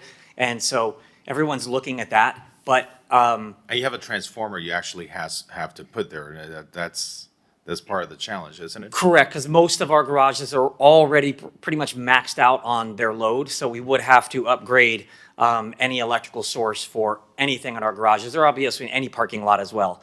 However, I do want to go back to. But in the parking lots, it's easier because you can do the dredging and you can, run the utility easier than through a garage, from what I gather. Correct. That is absolutely the correct theory, which is why everybody is looking at parking lots. We do have a meeting tomorrow, I believe it's 1:30, where we had a vendor reach out to us that state that their units, because there's two options to maintain compliance. One is the installation, and the one, if I remember correctly, it is completely encapsulated or. Completely flood-proof, yeah. Yeah, so they're saying their engineers can claim that their units are completely flood-proof. That's why I wanted to get them in front of the building department because that sounds probably harder than, in my opinion, but I mean, hey, I'm not an engineer, which is why we involve the professionals. And if they can do that, then that completely wipes out essentially any need for levitation. And we could probably move very fast. And so, I like Commissioner Bott's idea. I think we need to take a look at that. But we had P55, 401 Alton Road, where we had identified and we had passed legislation to partner with FPL. I was very proud to sponsor that legislation to get these EV charging stations there, P10 at 14th and Michigan. We had identified that one as well. Obviously, along the Collins Condo Corridor, 26 and Collins, at least that one is moving forward. But, if we need to sit down with the building department, see what we can do to address the heights of these chargers, because we need the infrastructure. At least in North Beach with Commissioner Bott's initiative with all these parking spaces, which thank you, Commissioner Bott, for leading to get all those parking spaces because North Beach needs them. At least there, we might have that opportunity to put it on a higher floor, which addresses that elevation issue. But we've been waiting for years. And Alex, we know you're the guy that's going to make it happen. I will try my best, yes. No pressure. All right. All right, so with that, are there members of the public wishing to speak on this item? Seeing none in person or in Zoom, we can show this item closed? Yes, please. Okay, and then the next item is item number 14? 15. 15. Well, you also have item number 14, but. Sarah's gone, so. Oh, Sarah. I'm happy to call the item clear if you want Sarah here for it, but, okay. Item number 15. Item number 15 is discuss take action regarding the city's procurement requirements for contractors and vendors and their impact on project costs. This item was sponsored by Vice Mayor Dominguez. Thank you. So I have been meeting regularly with Christy Vada and also included some members of the community that had expressed ideas and interest in our procurement process. And what worried me was that we have these major projects that come up in our city or opportunities for vendors to bid on, and then we get one bidder. And sometimes it's the same bidder, and I wanted to do a deep dive on why that was happening. And part of the case is we did have some extra restrictions, which people or vendors wouldn't necessarily be able to apply for because of their businesses didn't qualify. But another thing that came up during my meetings with the director was that the state preempts us on a lot of these things. So some of our restrictions that make it harder for bidders to come in and vendors to apply are going to come to light in the next few months. So Christy, I will allow you to share what you have, and then we can move the item to the full commission, should this committee feel. Perfect. Good morning, Chair, Commissioners, Vice Mayor. Christy Bala, Chief Procurement Officer. So the item encompasses a few recommendations, but before I highlight those, I just want to point out, Mr. Chair, Alex Fernandez, you had requested that I speak with the county and kind of get a feel for where they are with the strip task force and all that. I have spoken to them. I've been following along all their meetings. And they're not yet at the stage where the final recommendations of the task force have gone to the full board. I do have the list of their final recommendations, but the board has not yet approved them. My last conversation with the director of their procurement, their strategic procurement, it was stated that perhaps July they may hear it or September. So I do have a separate item, just to, not to derail, but just to kind of touch on it, that Commissioner Magazine sponsored for myself to implement any of the recommendations that the county makes, and to let you all know via LTC 90 days following their approval of those recommendations. So just to kind of highlight that. So some of the recommendations that you'll see here, the first one is regarding the formal solicitations. Currently, we come to the City Commission for the approval to issue RFPs, RFQs, and ITNs. This is to perhaps streamline that process and not present those issuances to the City Commission. I also consulted with the City of Miami and Miami-Dade County, and neither of them do present their issuances to the City Commission. So that's one of them. I can continue to go through. I don't know if you all have any questions in between or. So you're saying rather than bringing the draft RFPs to commission, you guys would put those out? Correct. Okay. And you would be notified, as you normally are, when we release the Cone of Silence once a month. All the projects are listed there. Or if you're amenable to, I mean, if there's some other methodology that maybe. And the county and the city of Miami, neither one of their bodies approve the draft RFP before it goes out. Correct. Okay. Yeah. But let me ask you that. Let me just ask you about that. You know, the draft RFP is a draft RFP. I don't recall us really ever like changing the draft RFP. You know, how would that affect the issue of there only being one respondent? So this kind of came about because we were asked to see what other process or things that we do that maybe we could streamline, and that's how this one came about. Okay, I see. All right. Yeah, because that can add, you know, easily an extra month or two, potentially Correct. 3 into the process Absolutely. of getting a solicitation Yeah. out. Okay, all right. Absolutely. The second is, there's a few items in this one. This one is a result of a vendor survey that we did in 2024. We do either internal customer service or vendor surveys on different years, and the last vendor survey we had was 2024. We'll be doing another one this year.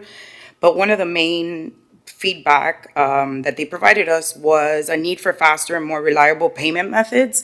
So I'm working with, actually, finance is already kind of doing this. It's incorporating electronic payments such as ACHs. So this is something that's already happening. So hopefully we'll be able to hopefully this will bring in some more vendors if they're seeing that we're able to offer this ability. And that in essence allows us to pay faster? Correct, yes. Okay. The second one under the vendor survey is that currently there's, different due diligence, vendor registration, affidavits and things like that. So we're working to consolidate as much as we can with the affidavits. We also have federal affidavits that have to be filled out. So I'm working with the city attorney's office to try to streamline as much as we can into perhaps what we have that the vendors all fill out. It's one questionnaire with all the questions. So anything we could incorporate into there that will help streamline everything they have to respond to so they don't miss anything, that would be helpful to them. They did, mention that it can be complex, so that would be great. Another recommendation that we had, which we actually held our first procurement vendor fair workshop in April 28, 2026. That was one of the recommendations, which we actually already did one. We actually held a vendor fair where they could come, speak to the different departments, also speak to the procurement department. We showed them where we post our bids and things like that. We had the different departments talk about any upcoming projects to hopefully gain some interest for more bidders. And we also held some workshops regarding different softwares related to vendors for like BidNet, et cetera, so that they can learn the system. We had the representatives from BidNet also there. The third item is regarding insurance requirements. We're actively working with Risk to review the different types of insurance. They are taking a close look to see what we can streamline regarding insurance to make sure that that they're appropriate to the requirements of the project. Also, I am currently working with the city attorney's office to review the different terms and conditions of contracts to hopefully streamline some language and eliminate unnecessary terms and conditions that might impede or, perhaps deter vendors from submitting bids because they see terms that maybe they don't want to engage in and things like that. So Like what would it be? Give me an example. Some that are very important that we don't necessarily budge on, which is very important for the city, obviously, is like the termination for convenience and things like that. So that might not be one we touch, but maybe we can take a look at different ones that can help the vendor community be more engaging. And the last one is we have an internal permitting process with regulatory departments to expedite approvals for city-led construction projects. So this is something that I don't know that all contractors are aware of. So we, through the procurement department, will make sure we promote that and hopefully gain more interest, because I know sometimes they can get deterred based on the permitting process and things like that. So this will help emphasize that there's hopefully a quicker process. Those are administrative that don't require policy direction. And then we have 2 items for consideration that are more policy considerations for you all. The first one is the revisiting the minimum wage and benefits local workforce participation for construction projects. This is under our city code and requires that it establishes labor standards for workforce participation for any construction project that's above 1.5 million. So it will require about a 30% local workforce participation, but also prevailing wages. We are now preempted by the state for requiring prevailing wages on any contracts that are not federally funded. So this, we won't be able to continue doing this effective, I forgot what the date is for the. September. September, yeah. And then the living wage one also. October 1st. Correct. And then the living wage one is number 2 on the legislative, which is also under the same House bill restriction. We can no longer impose on any contracts effective after September 30th. So I'm not sure if this is to consider, if we'd maybe like to consider on the current agreements that are grandfathered in, if we'd like to perhaps consider not continue to index those along with the September 30th deadline that they're imposing on any new contracts. But again, that's for your consideration.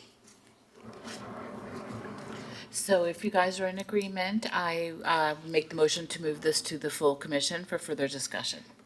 So let me just ask the city attorney, in the past, on certain issues, where,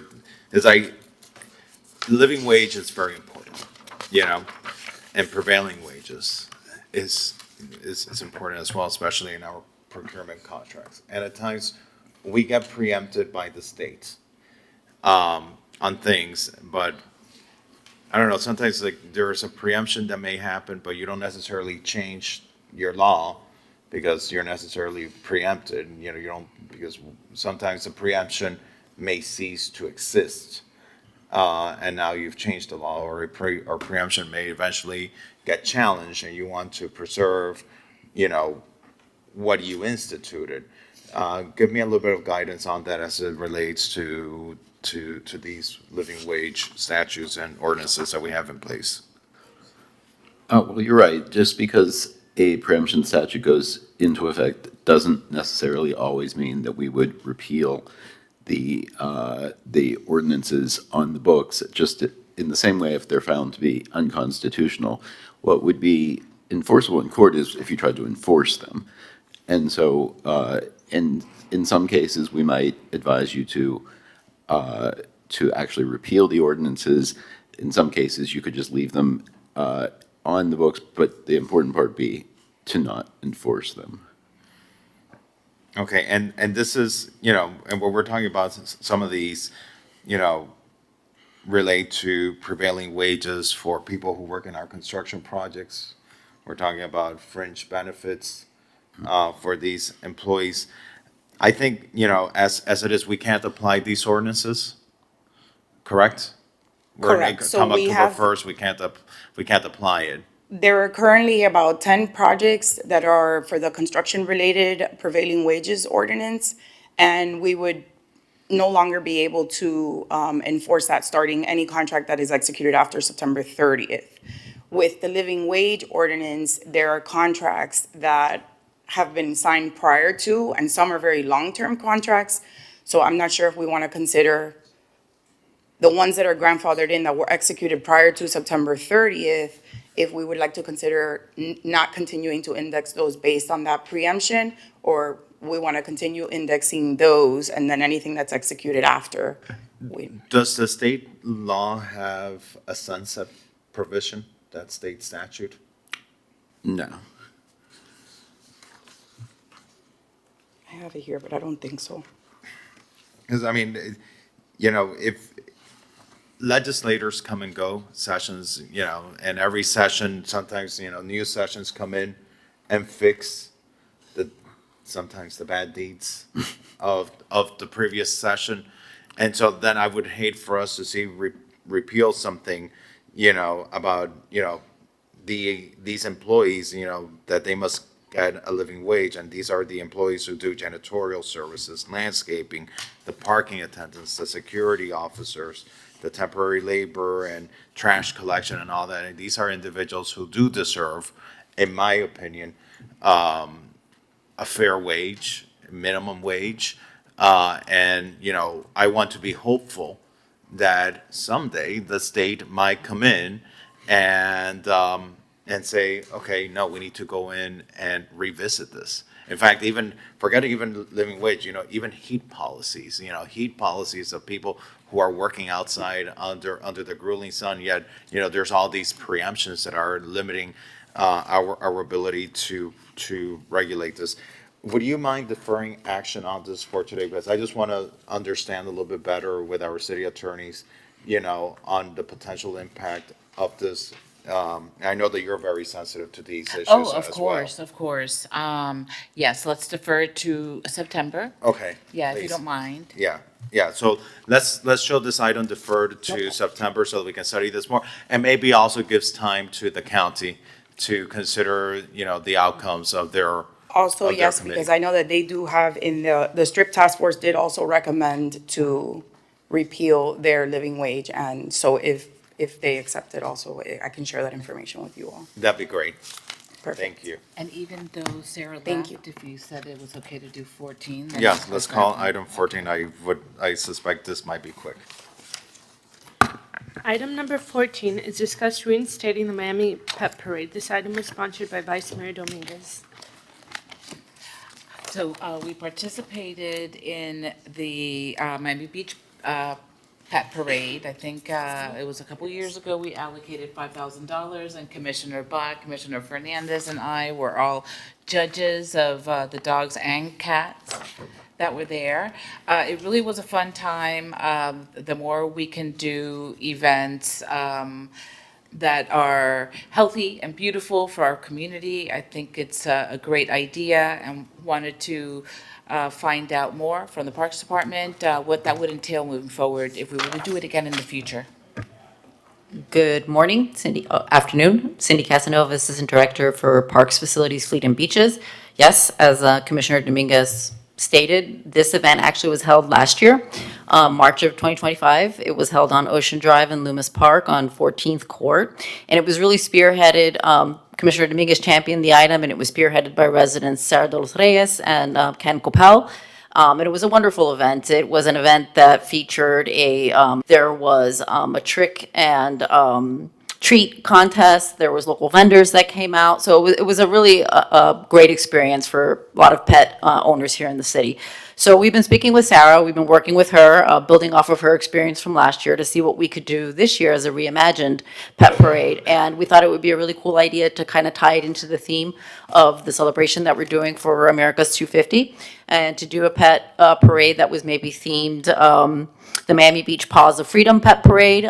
We would look to target something maybe in around October as like a kickoff to Veterans Day and things that we're doing along those lines.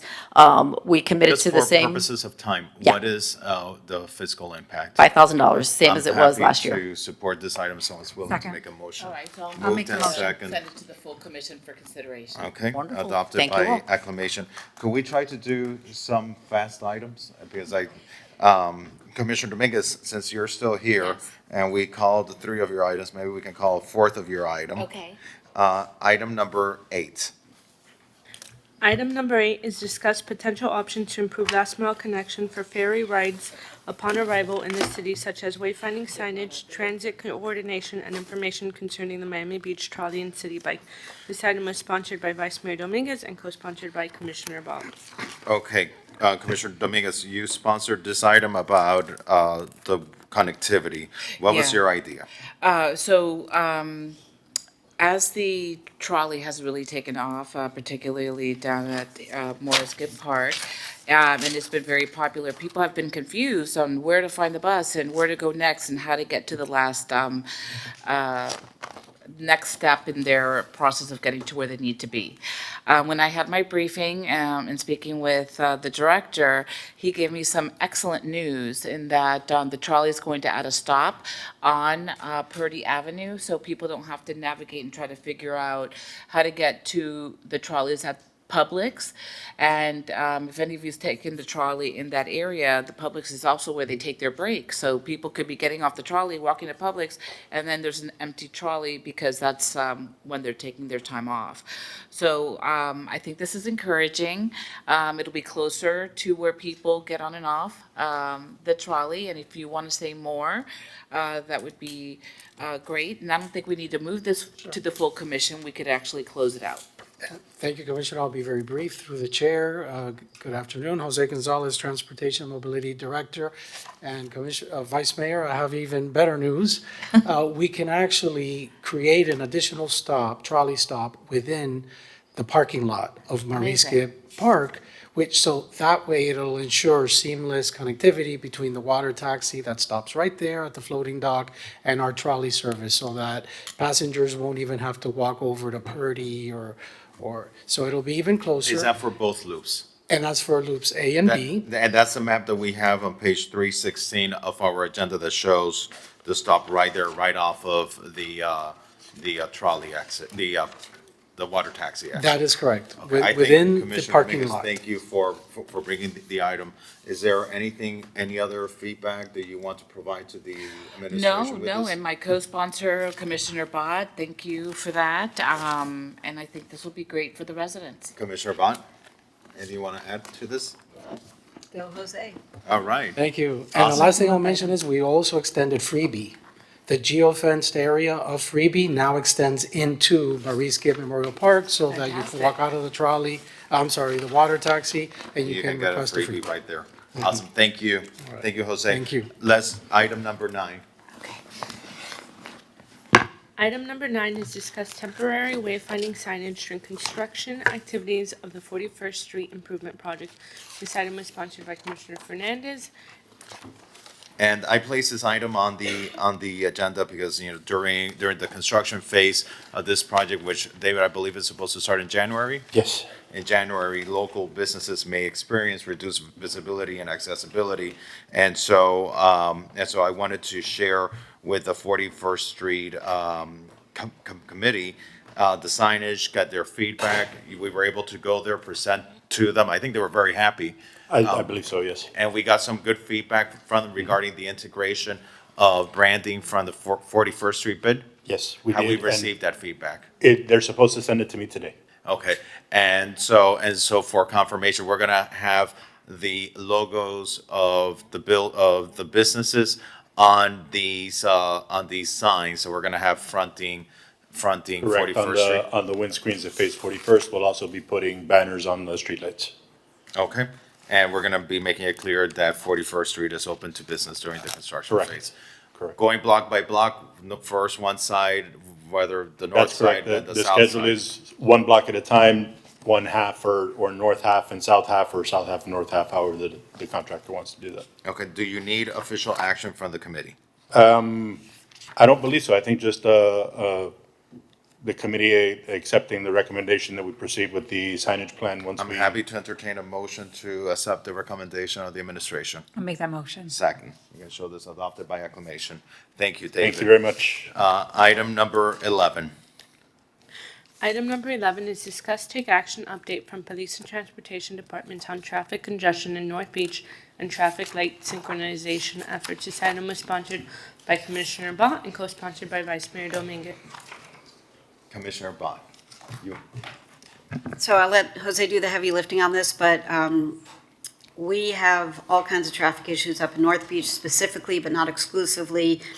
The intersection from Indian Creek to 71st Street and then north to Dickens, and then also some of the side streets just south of that, going from east to west. It can take 20 minutes going from the Carillon to Indian Creek. And so we have all hands on deck trying to find resources and solutions to ameliorate that, not just for North Beach, but also what we can learn and institute there could potentially be implemented throughout the rest of the city where there are other hotspots. So with that intro, all teed up, Jose, take it away. Thank you, Commissioner.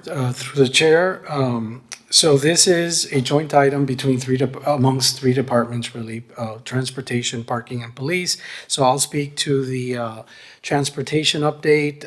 You may recall that we are in the process of conducting a pilot program that's aiming to optimize all the traffic, not all, but the key traffic signals in North Beach. A total of 17 different signalized intersections across 71st Street, Indian Creek Drive, Abbott Avenue, Dickens, Harding, as well as some of the side streets, 63rd, 65th, 67th, 73rd, 75th, 77th. So it's a good-sized network of critical intersections up there in North Beach that we affectionately call the Bermuda Triangle. And the idea is to I'd like to optimize- correct the record. It's not very affectionately called that at all. We call it that, but it's not affectionate. It's true. So the idea is to optimize traffic signal timing, which some of the current signal timing plans are decades and decades and decades old. They're old, they're stale, so it's due time that they be updated. So we've taken the lead, working with Miami-Dade County, of course, because they have jurisdiction and purview, but we've taken the lead on this pilot program, which has collected data. And When do we anticipate that data is going to be available? well, the data has been collected. Okay. And the optimized signal timing plans have actually already been developed, and we just shared them with the county for review and hopefully implementation just last week in July, early July. Let me ask you something. How often are we resynchronizing the lights in the area?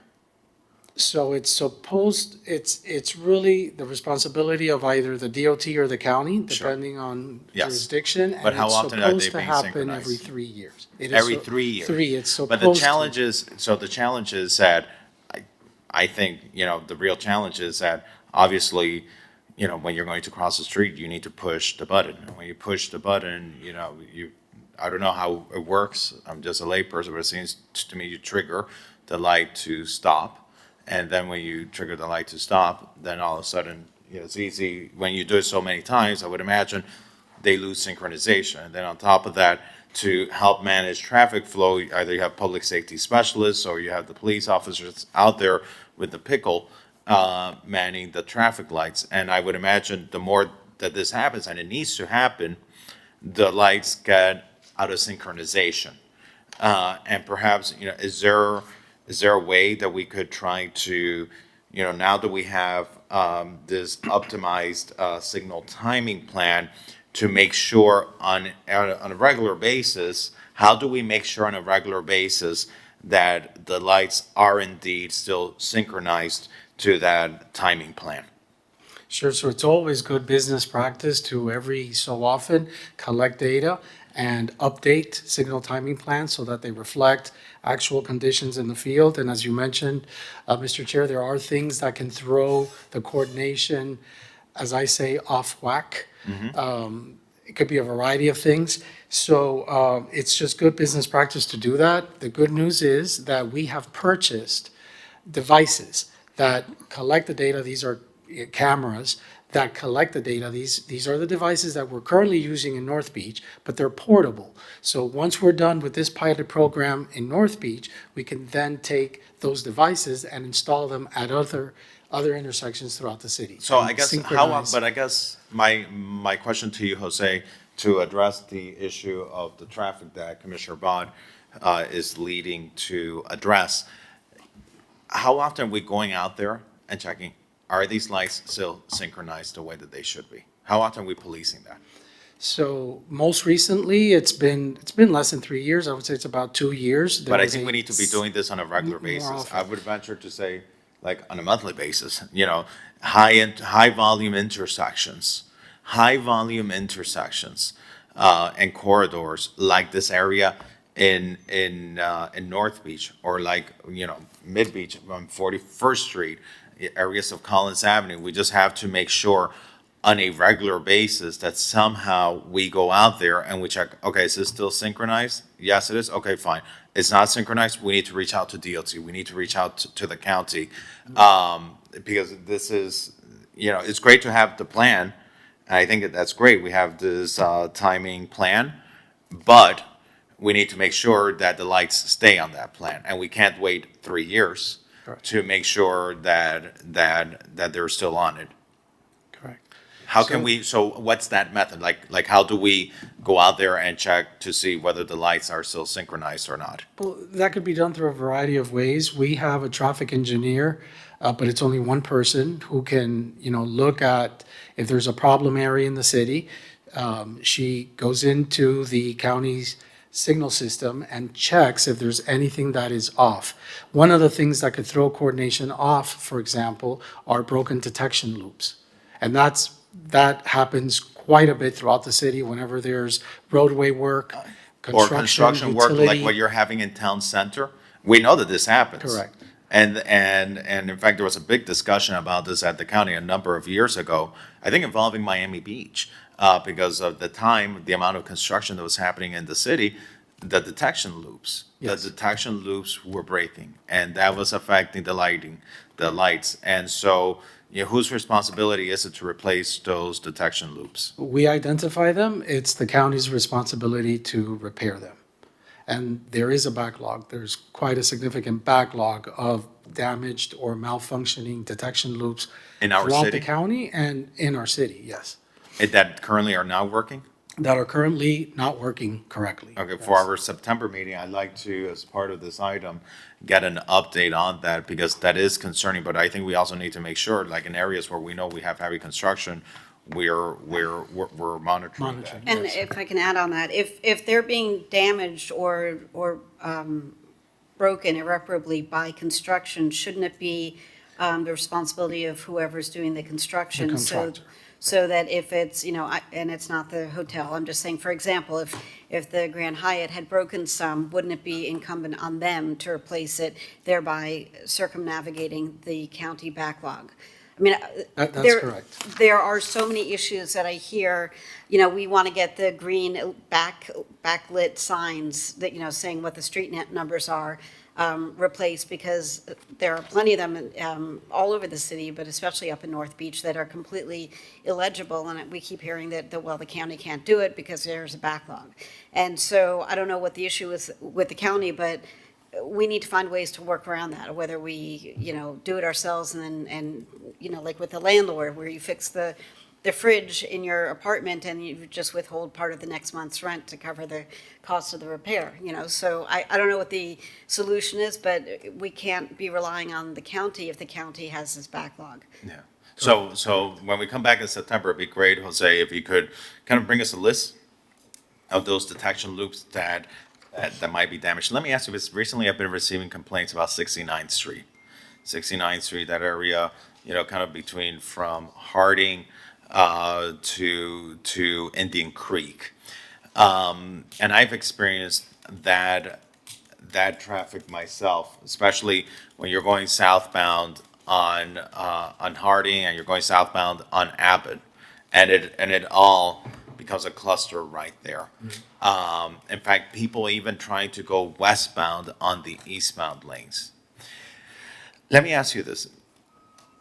Is it feasible to look at 69th Street west of Harding, and maybe during certain times of the day, if not permanently, and making it a one-way westbound street to provide more capacity for the cars, so that they don't end up blocking the intersections? Because what's happening is that there's so many cars there during peak hour that then the pedestrians and the bicyclists feel unsafe because the crosswalks are being blocked and the intersection is being blocked. So it's the traffic, the vehicular traffic blocking the intersection is impeding pedestrians and bicyclists too.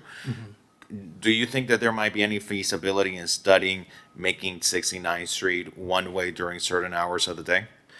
Sure, Commissioner, you're right on point. It will take a feasibility study. It will take a traffic study to look at a one-way conversion of 69th Street, which is currently two ways.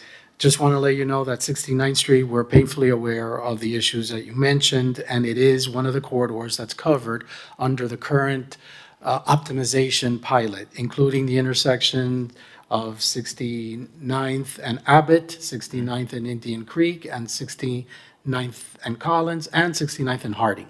So all four intersections are covered, but as a two-way street. What you're alluding to is potentially converting it to a one-way street that would require a traffic study. But through the chair, if I might, so we're looking at working with University of Texas at Austin to do a sort of holistic reimagining of how all those streets converge and what the behavior is and how we can make them more passable. So as part of that, could we not incorporate investigating that as well? Yes, Commissioner. Okay, so it's. That'd be great. So Yeah. it's, once we get that ironed out, because I think there's an FDOT grant to cover, or a federal grant actually, to cover that cost from UT Austin. Once they come on board, we can make sure that that is covered as part of the scope. That'd be great. Anything else for this item for today? Should we continue this item to September? Does the police have an update on anything at this point, or parking, or is it just transportation? No? Okay. No police, and Will is gone, I think, so. Okay, I guess we can conclude for now, yeah. Okay, perfect, and thank you. This is important, and especially with all the growth happening, all the growth that we didn't approve. Well, and I will say, it's not just for North Beach, because people, circumnavigate the whole city going from north to south and get stuck there, and so it backs up to Alton, down 63rd, it backs up to Collins at 41st, so it's a whole drama citywide. All right, let's proceed to item number 12. I'm sorry, were there members of the public wishing to speak on item number 11? I see none in person, none in Zoom, so we'll proceed to item number 12. Item number 12 is discuss enhancing beach walk lighting south of Fifth, particularly near South Point Pier extending west. Also introducing wrapping trees and white lights east of Smith and Walensky. This item was sponsored by Commissioner Mateo Salinas. All right, Commissioner Salinas, this is your item. Thank you, Mr. Chair. So I did a walkthrough recently with some of the residents south of Fifth, and they, have expressed concerns about the safety and the lack of lighting in South Point Park and also near Smith and Walensky. So I put this item on the agenda to discuss what can we do to improve the lighting in that area. And I have some thoughts about some tree lighting, tree wraps, and also some of the extending the bollard lighting that is on the beach walk, extending that west on the cut walk. So John, I'll let you take it away and explain what you have found and what you have.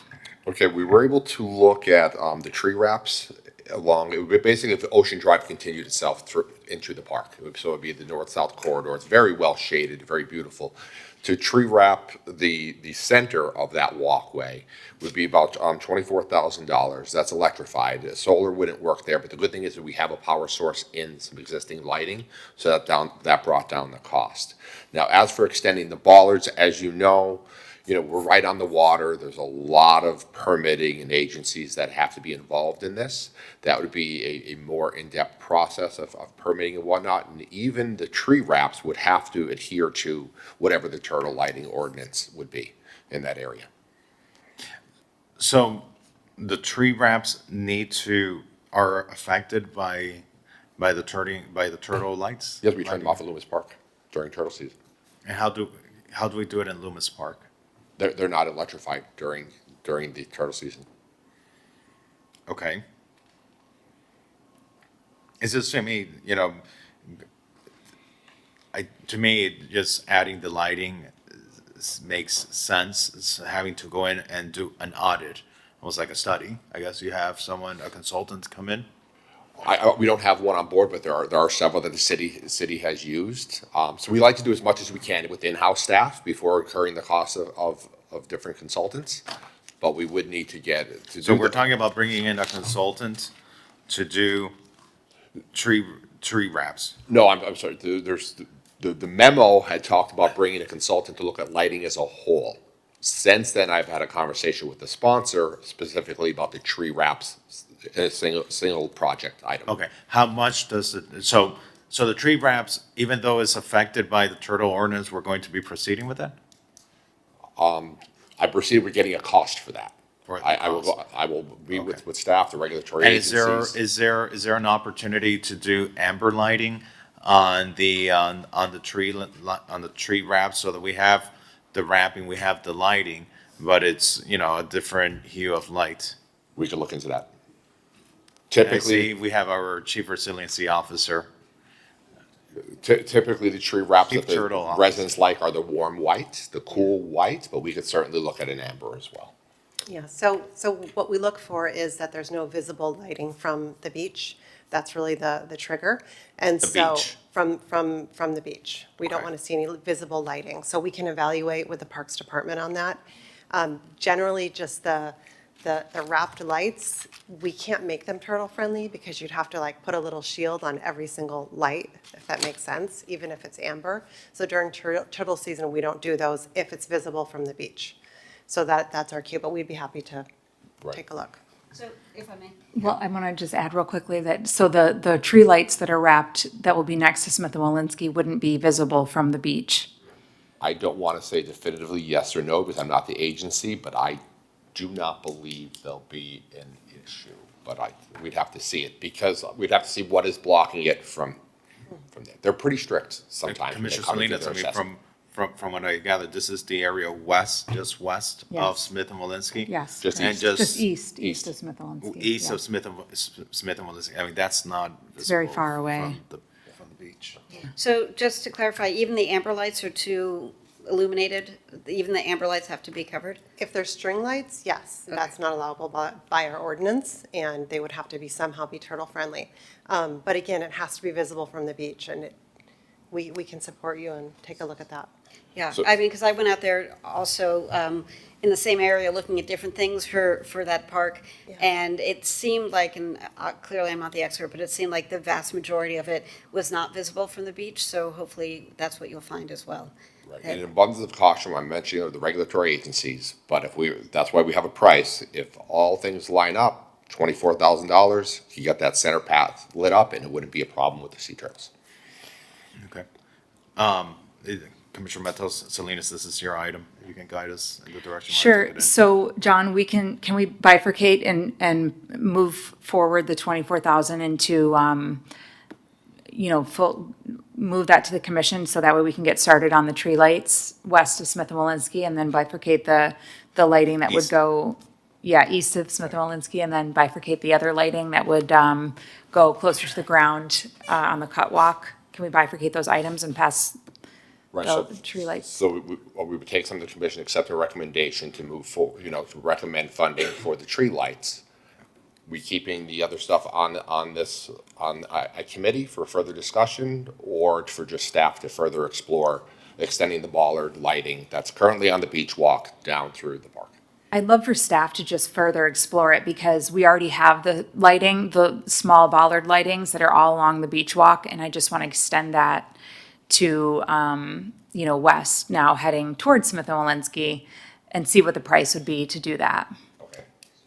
I'm happy to Well, you and I second- could talk offline specifically where you want to Okay. people walk the park if you like. But I'm happy to second your motion, bifurcating the lights east of Smith and Walensky, and sending that to Commissioner, perhaps if we can find funding in the current year budget for them. All right, can we show that adopted by acclamation? Yeah. Okay, great. And seeing any members of the public wishing to speak on this item? No one on Zoom and no one in person, so we can move on to item number 13. Item number 13 is discuss and take action on the dying tree population in North Beach Oceanside Park. This item was sponsored by Commissioner Bond.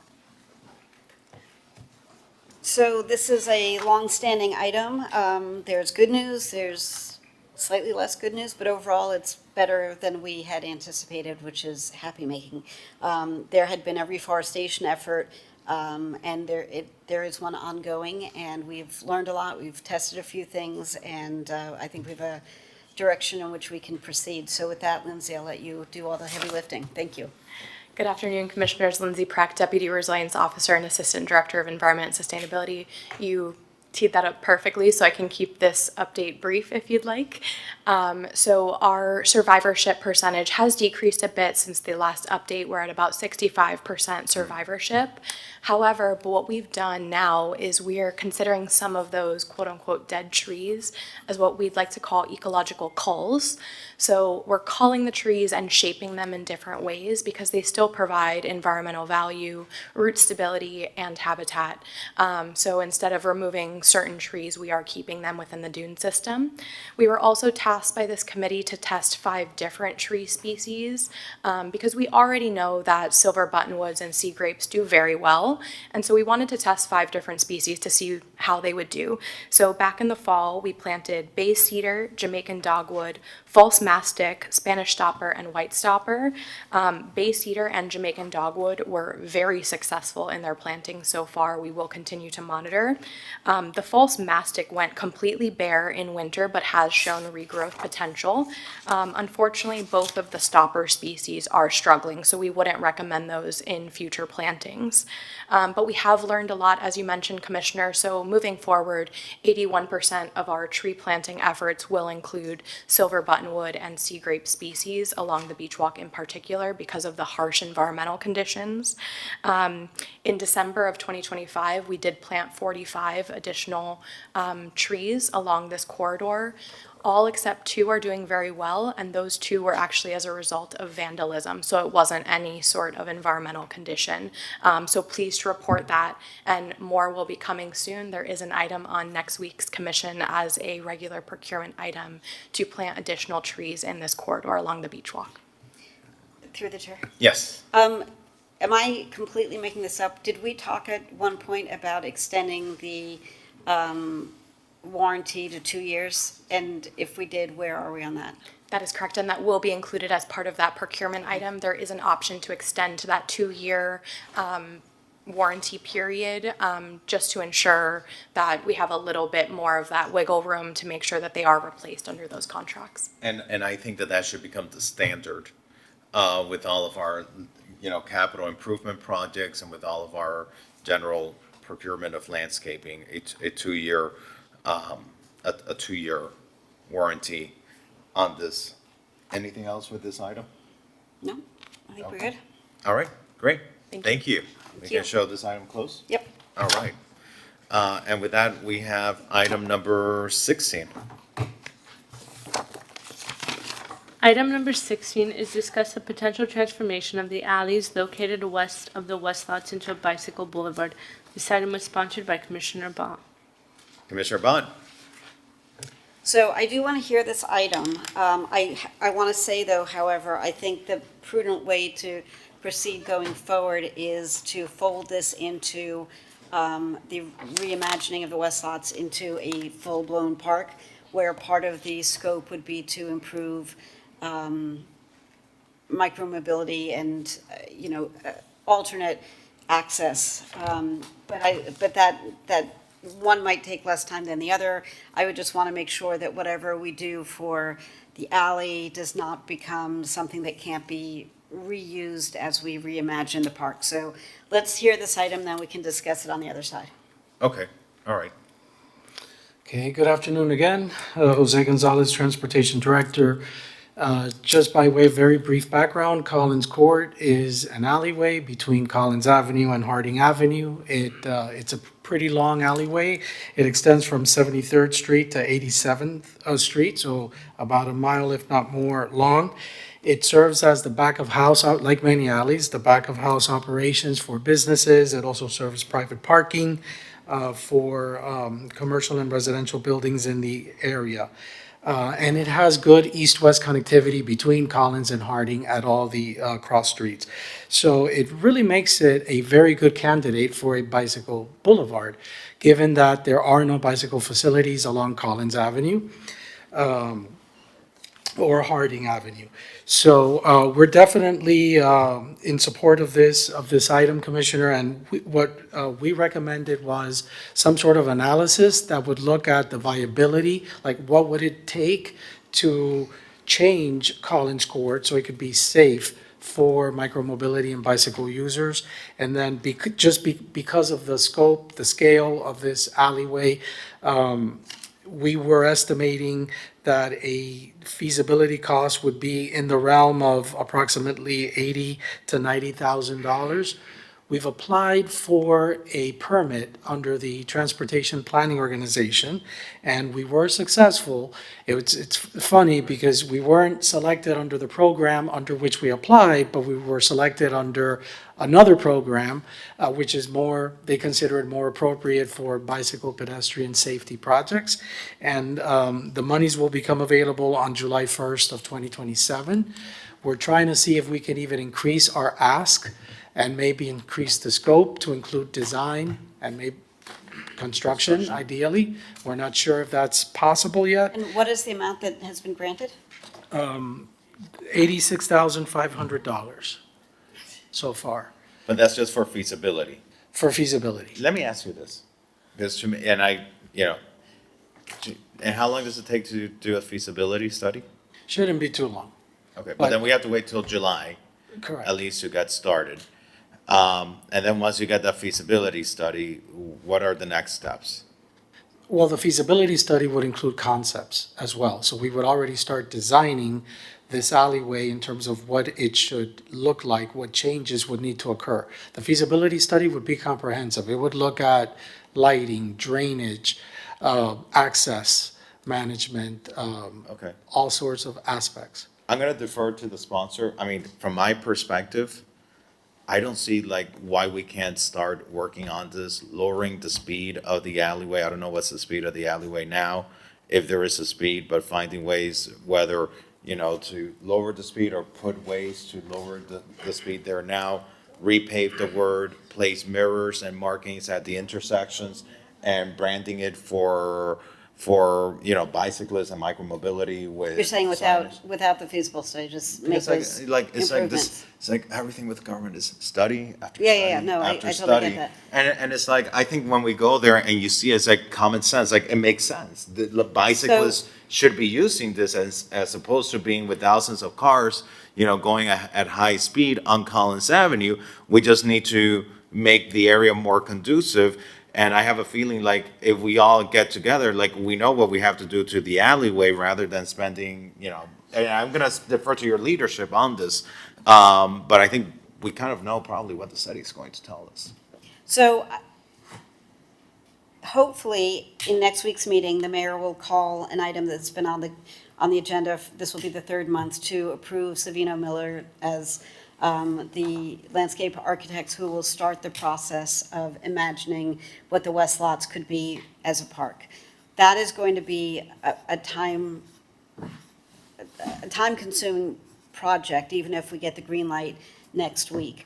I think it will probably dovetail a little bit. So I do like this idea of let's at least get, let's get mirrors in there and signage because that's inexpensive.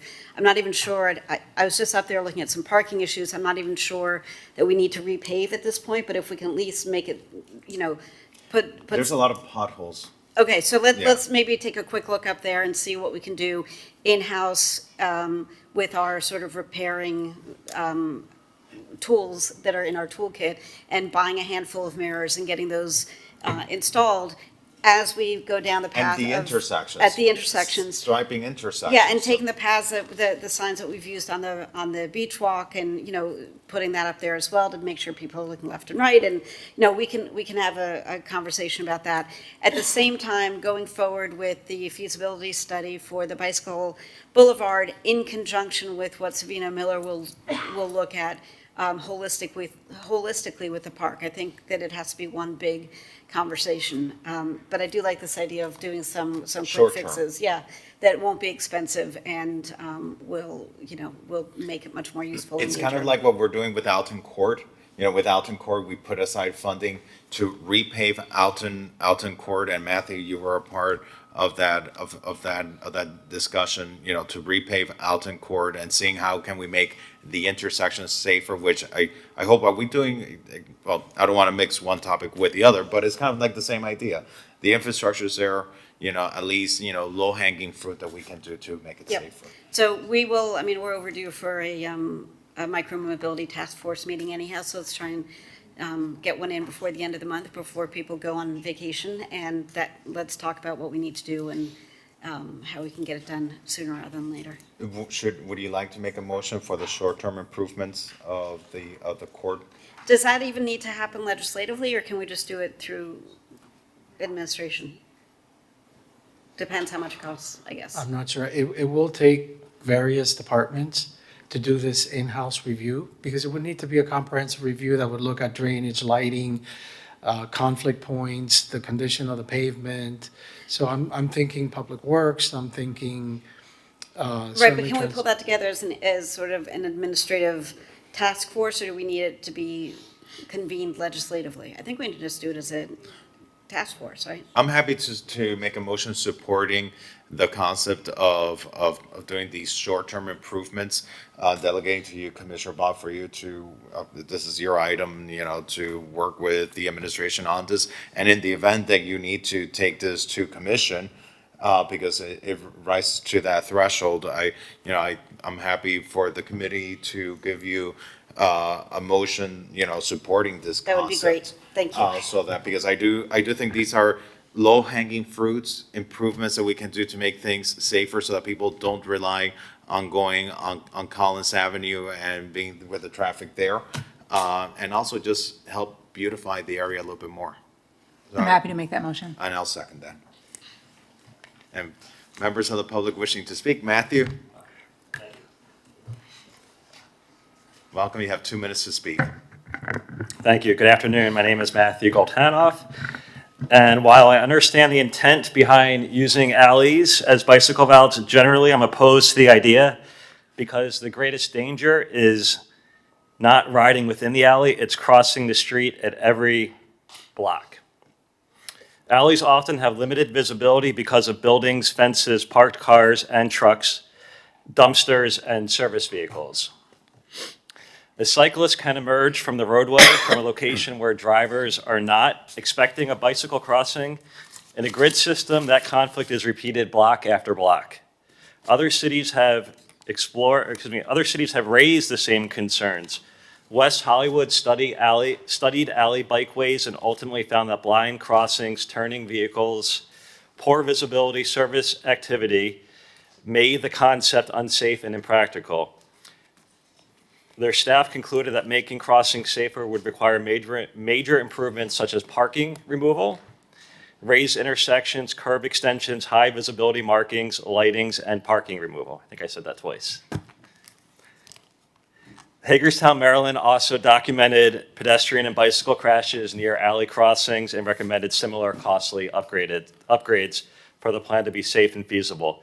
Before Miami Beach moves forward, the city should fully study every proposed crossing, including site distances, vehicle speed, service activity, lighting, and the cost of proper safety improvements. The painted symbol or bicycle route sign is not enough. I urge the committee to prioritize protected bicycle facilities and traffic calm neighborhood streets instead of directing cyclists into a series of potentially unsafe mid-block crossings. Thank you. Thank you. Any other members of the public wishing to speak on this item? Seeing no one on Zoom and no one in person, we can close the public comment and we can show this item adopted by acclamation. Do you want to bring this, the other part of this item back to committee, or you want to show this item closed? I guess, why don't we come back when you know if you've got more funding for the grant? We already know.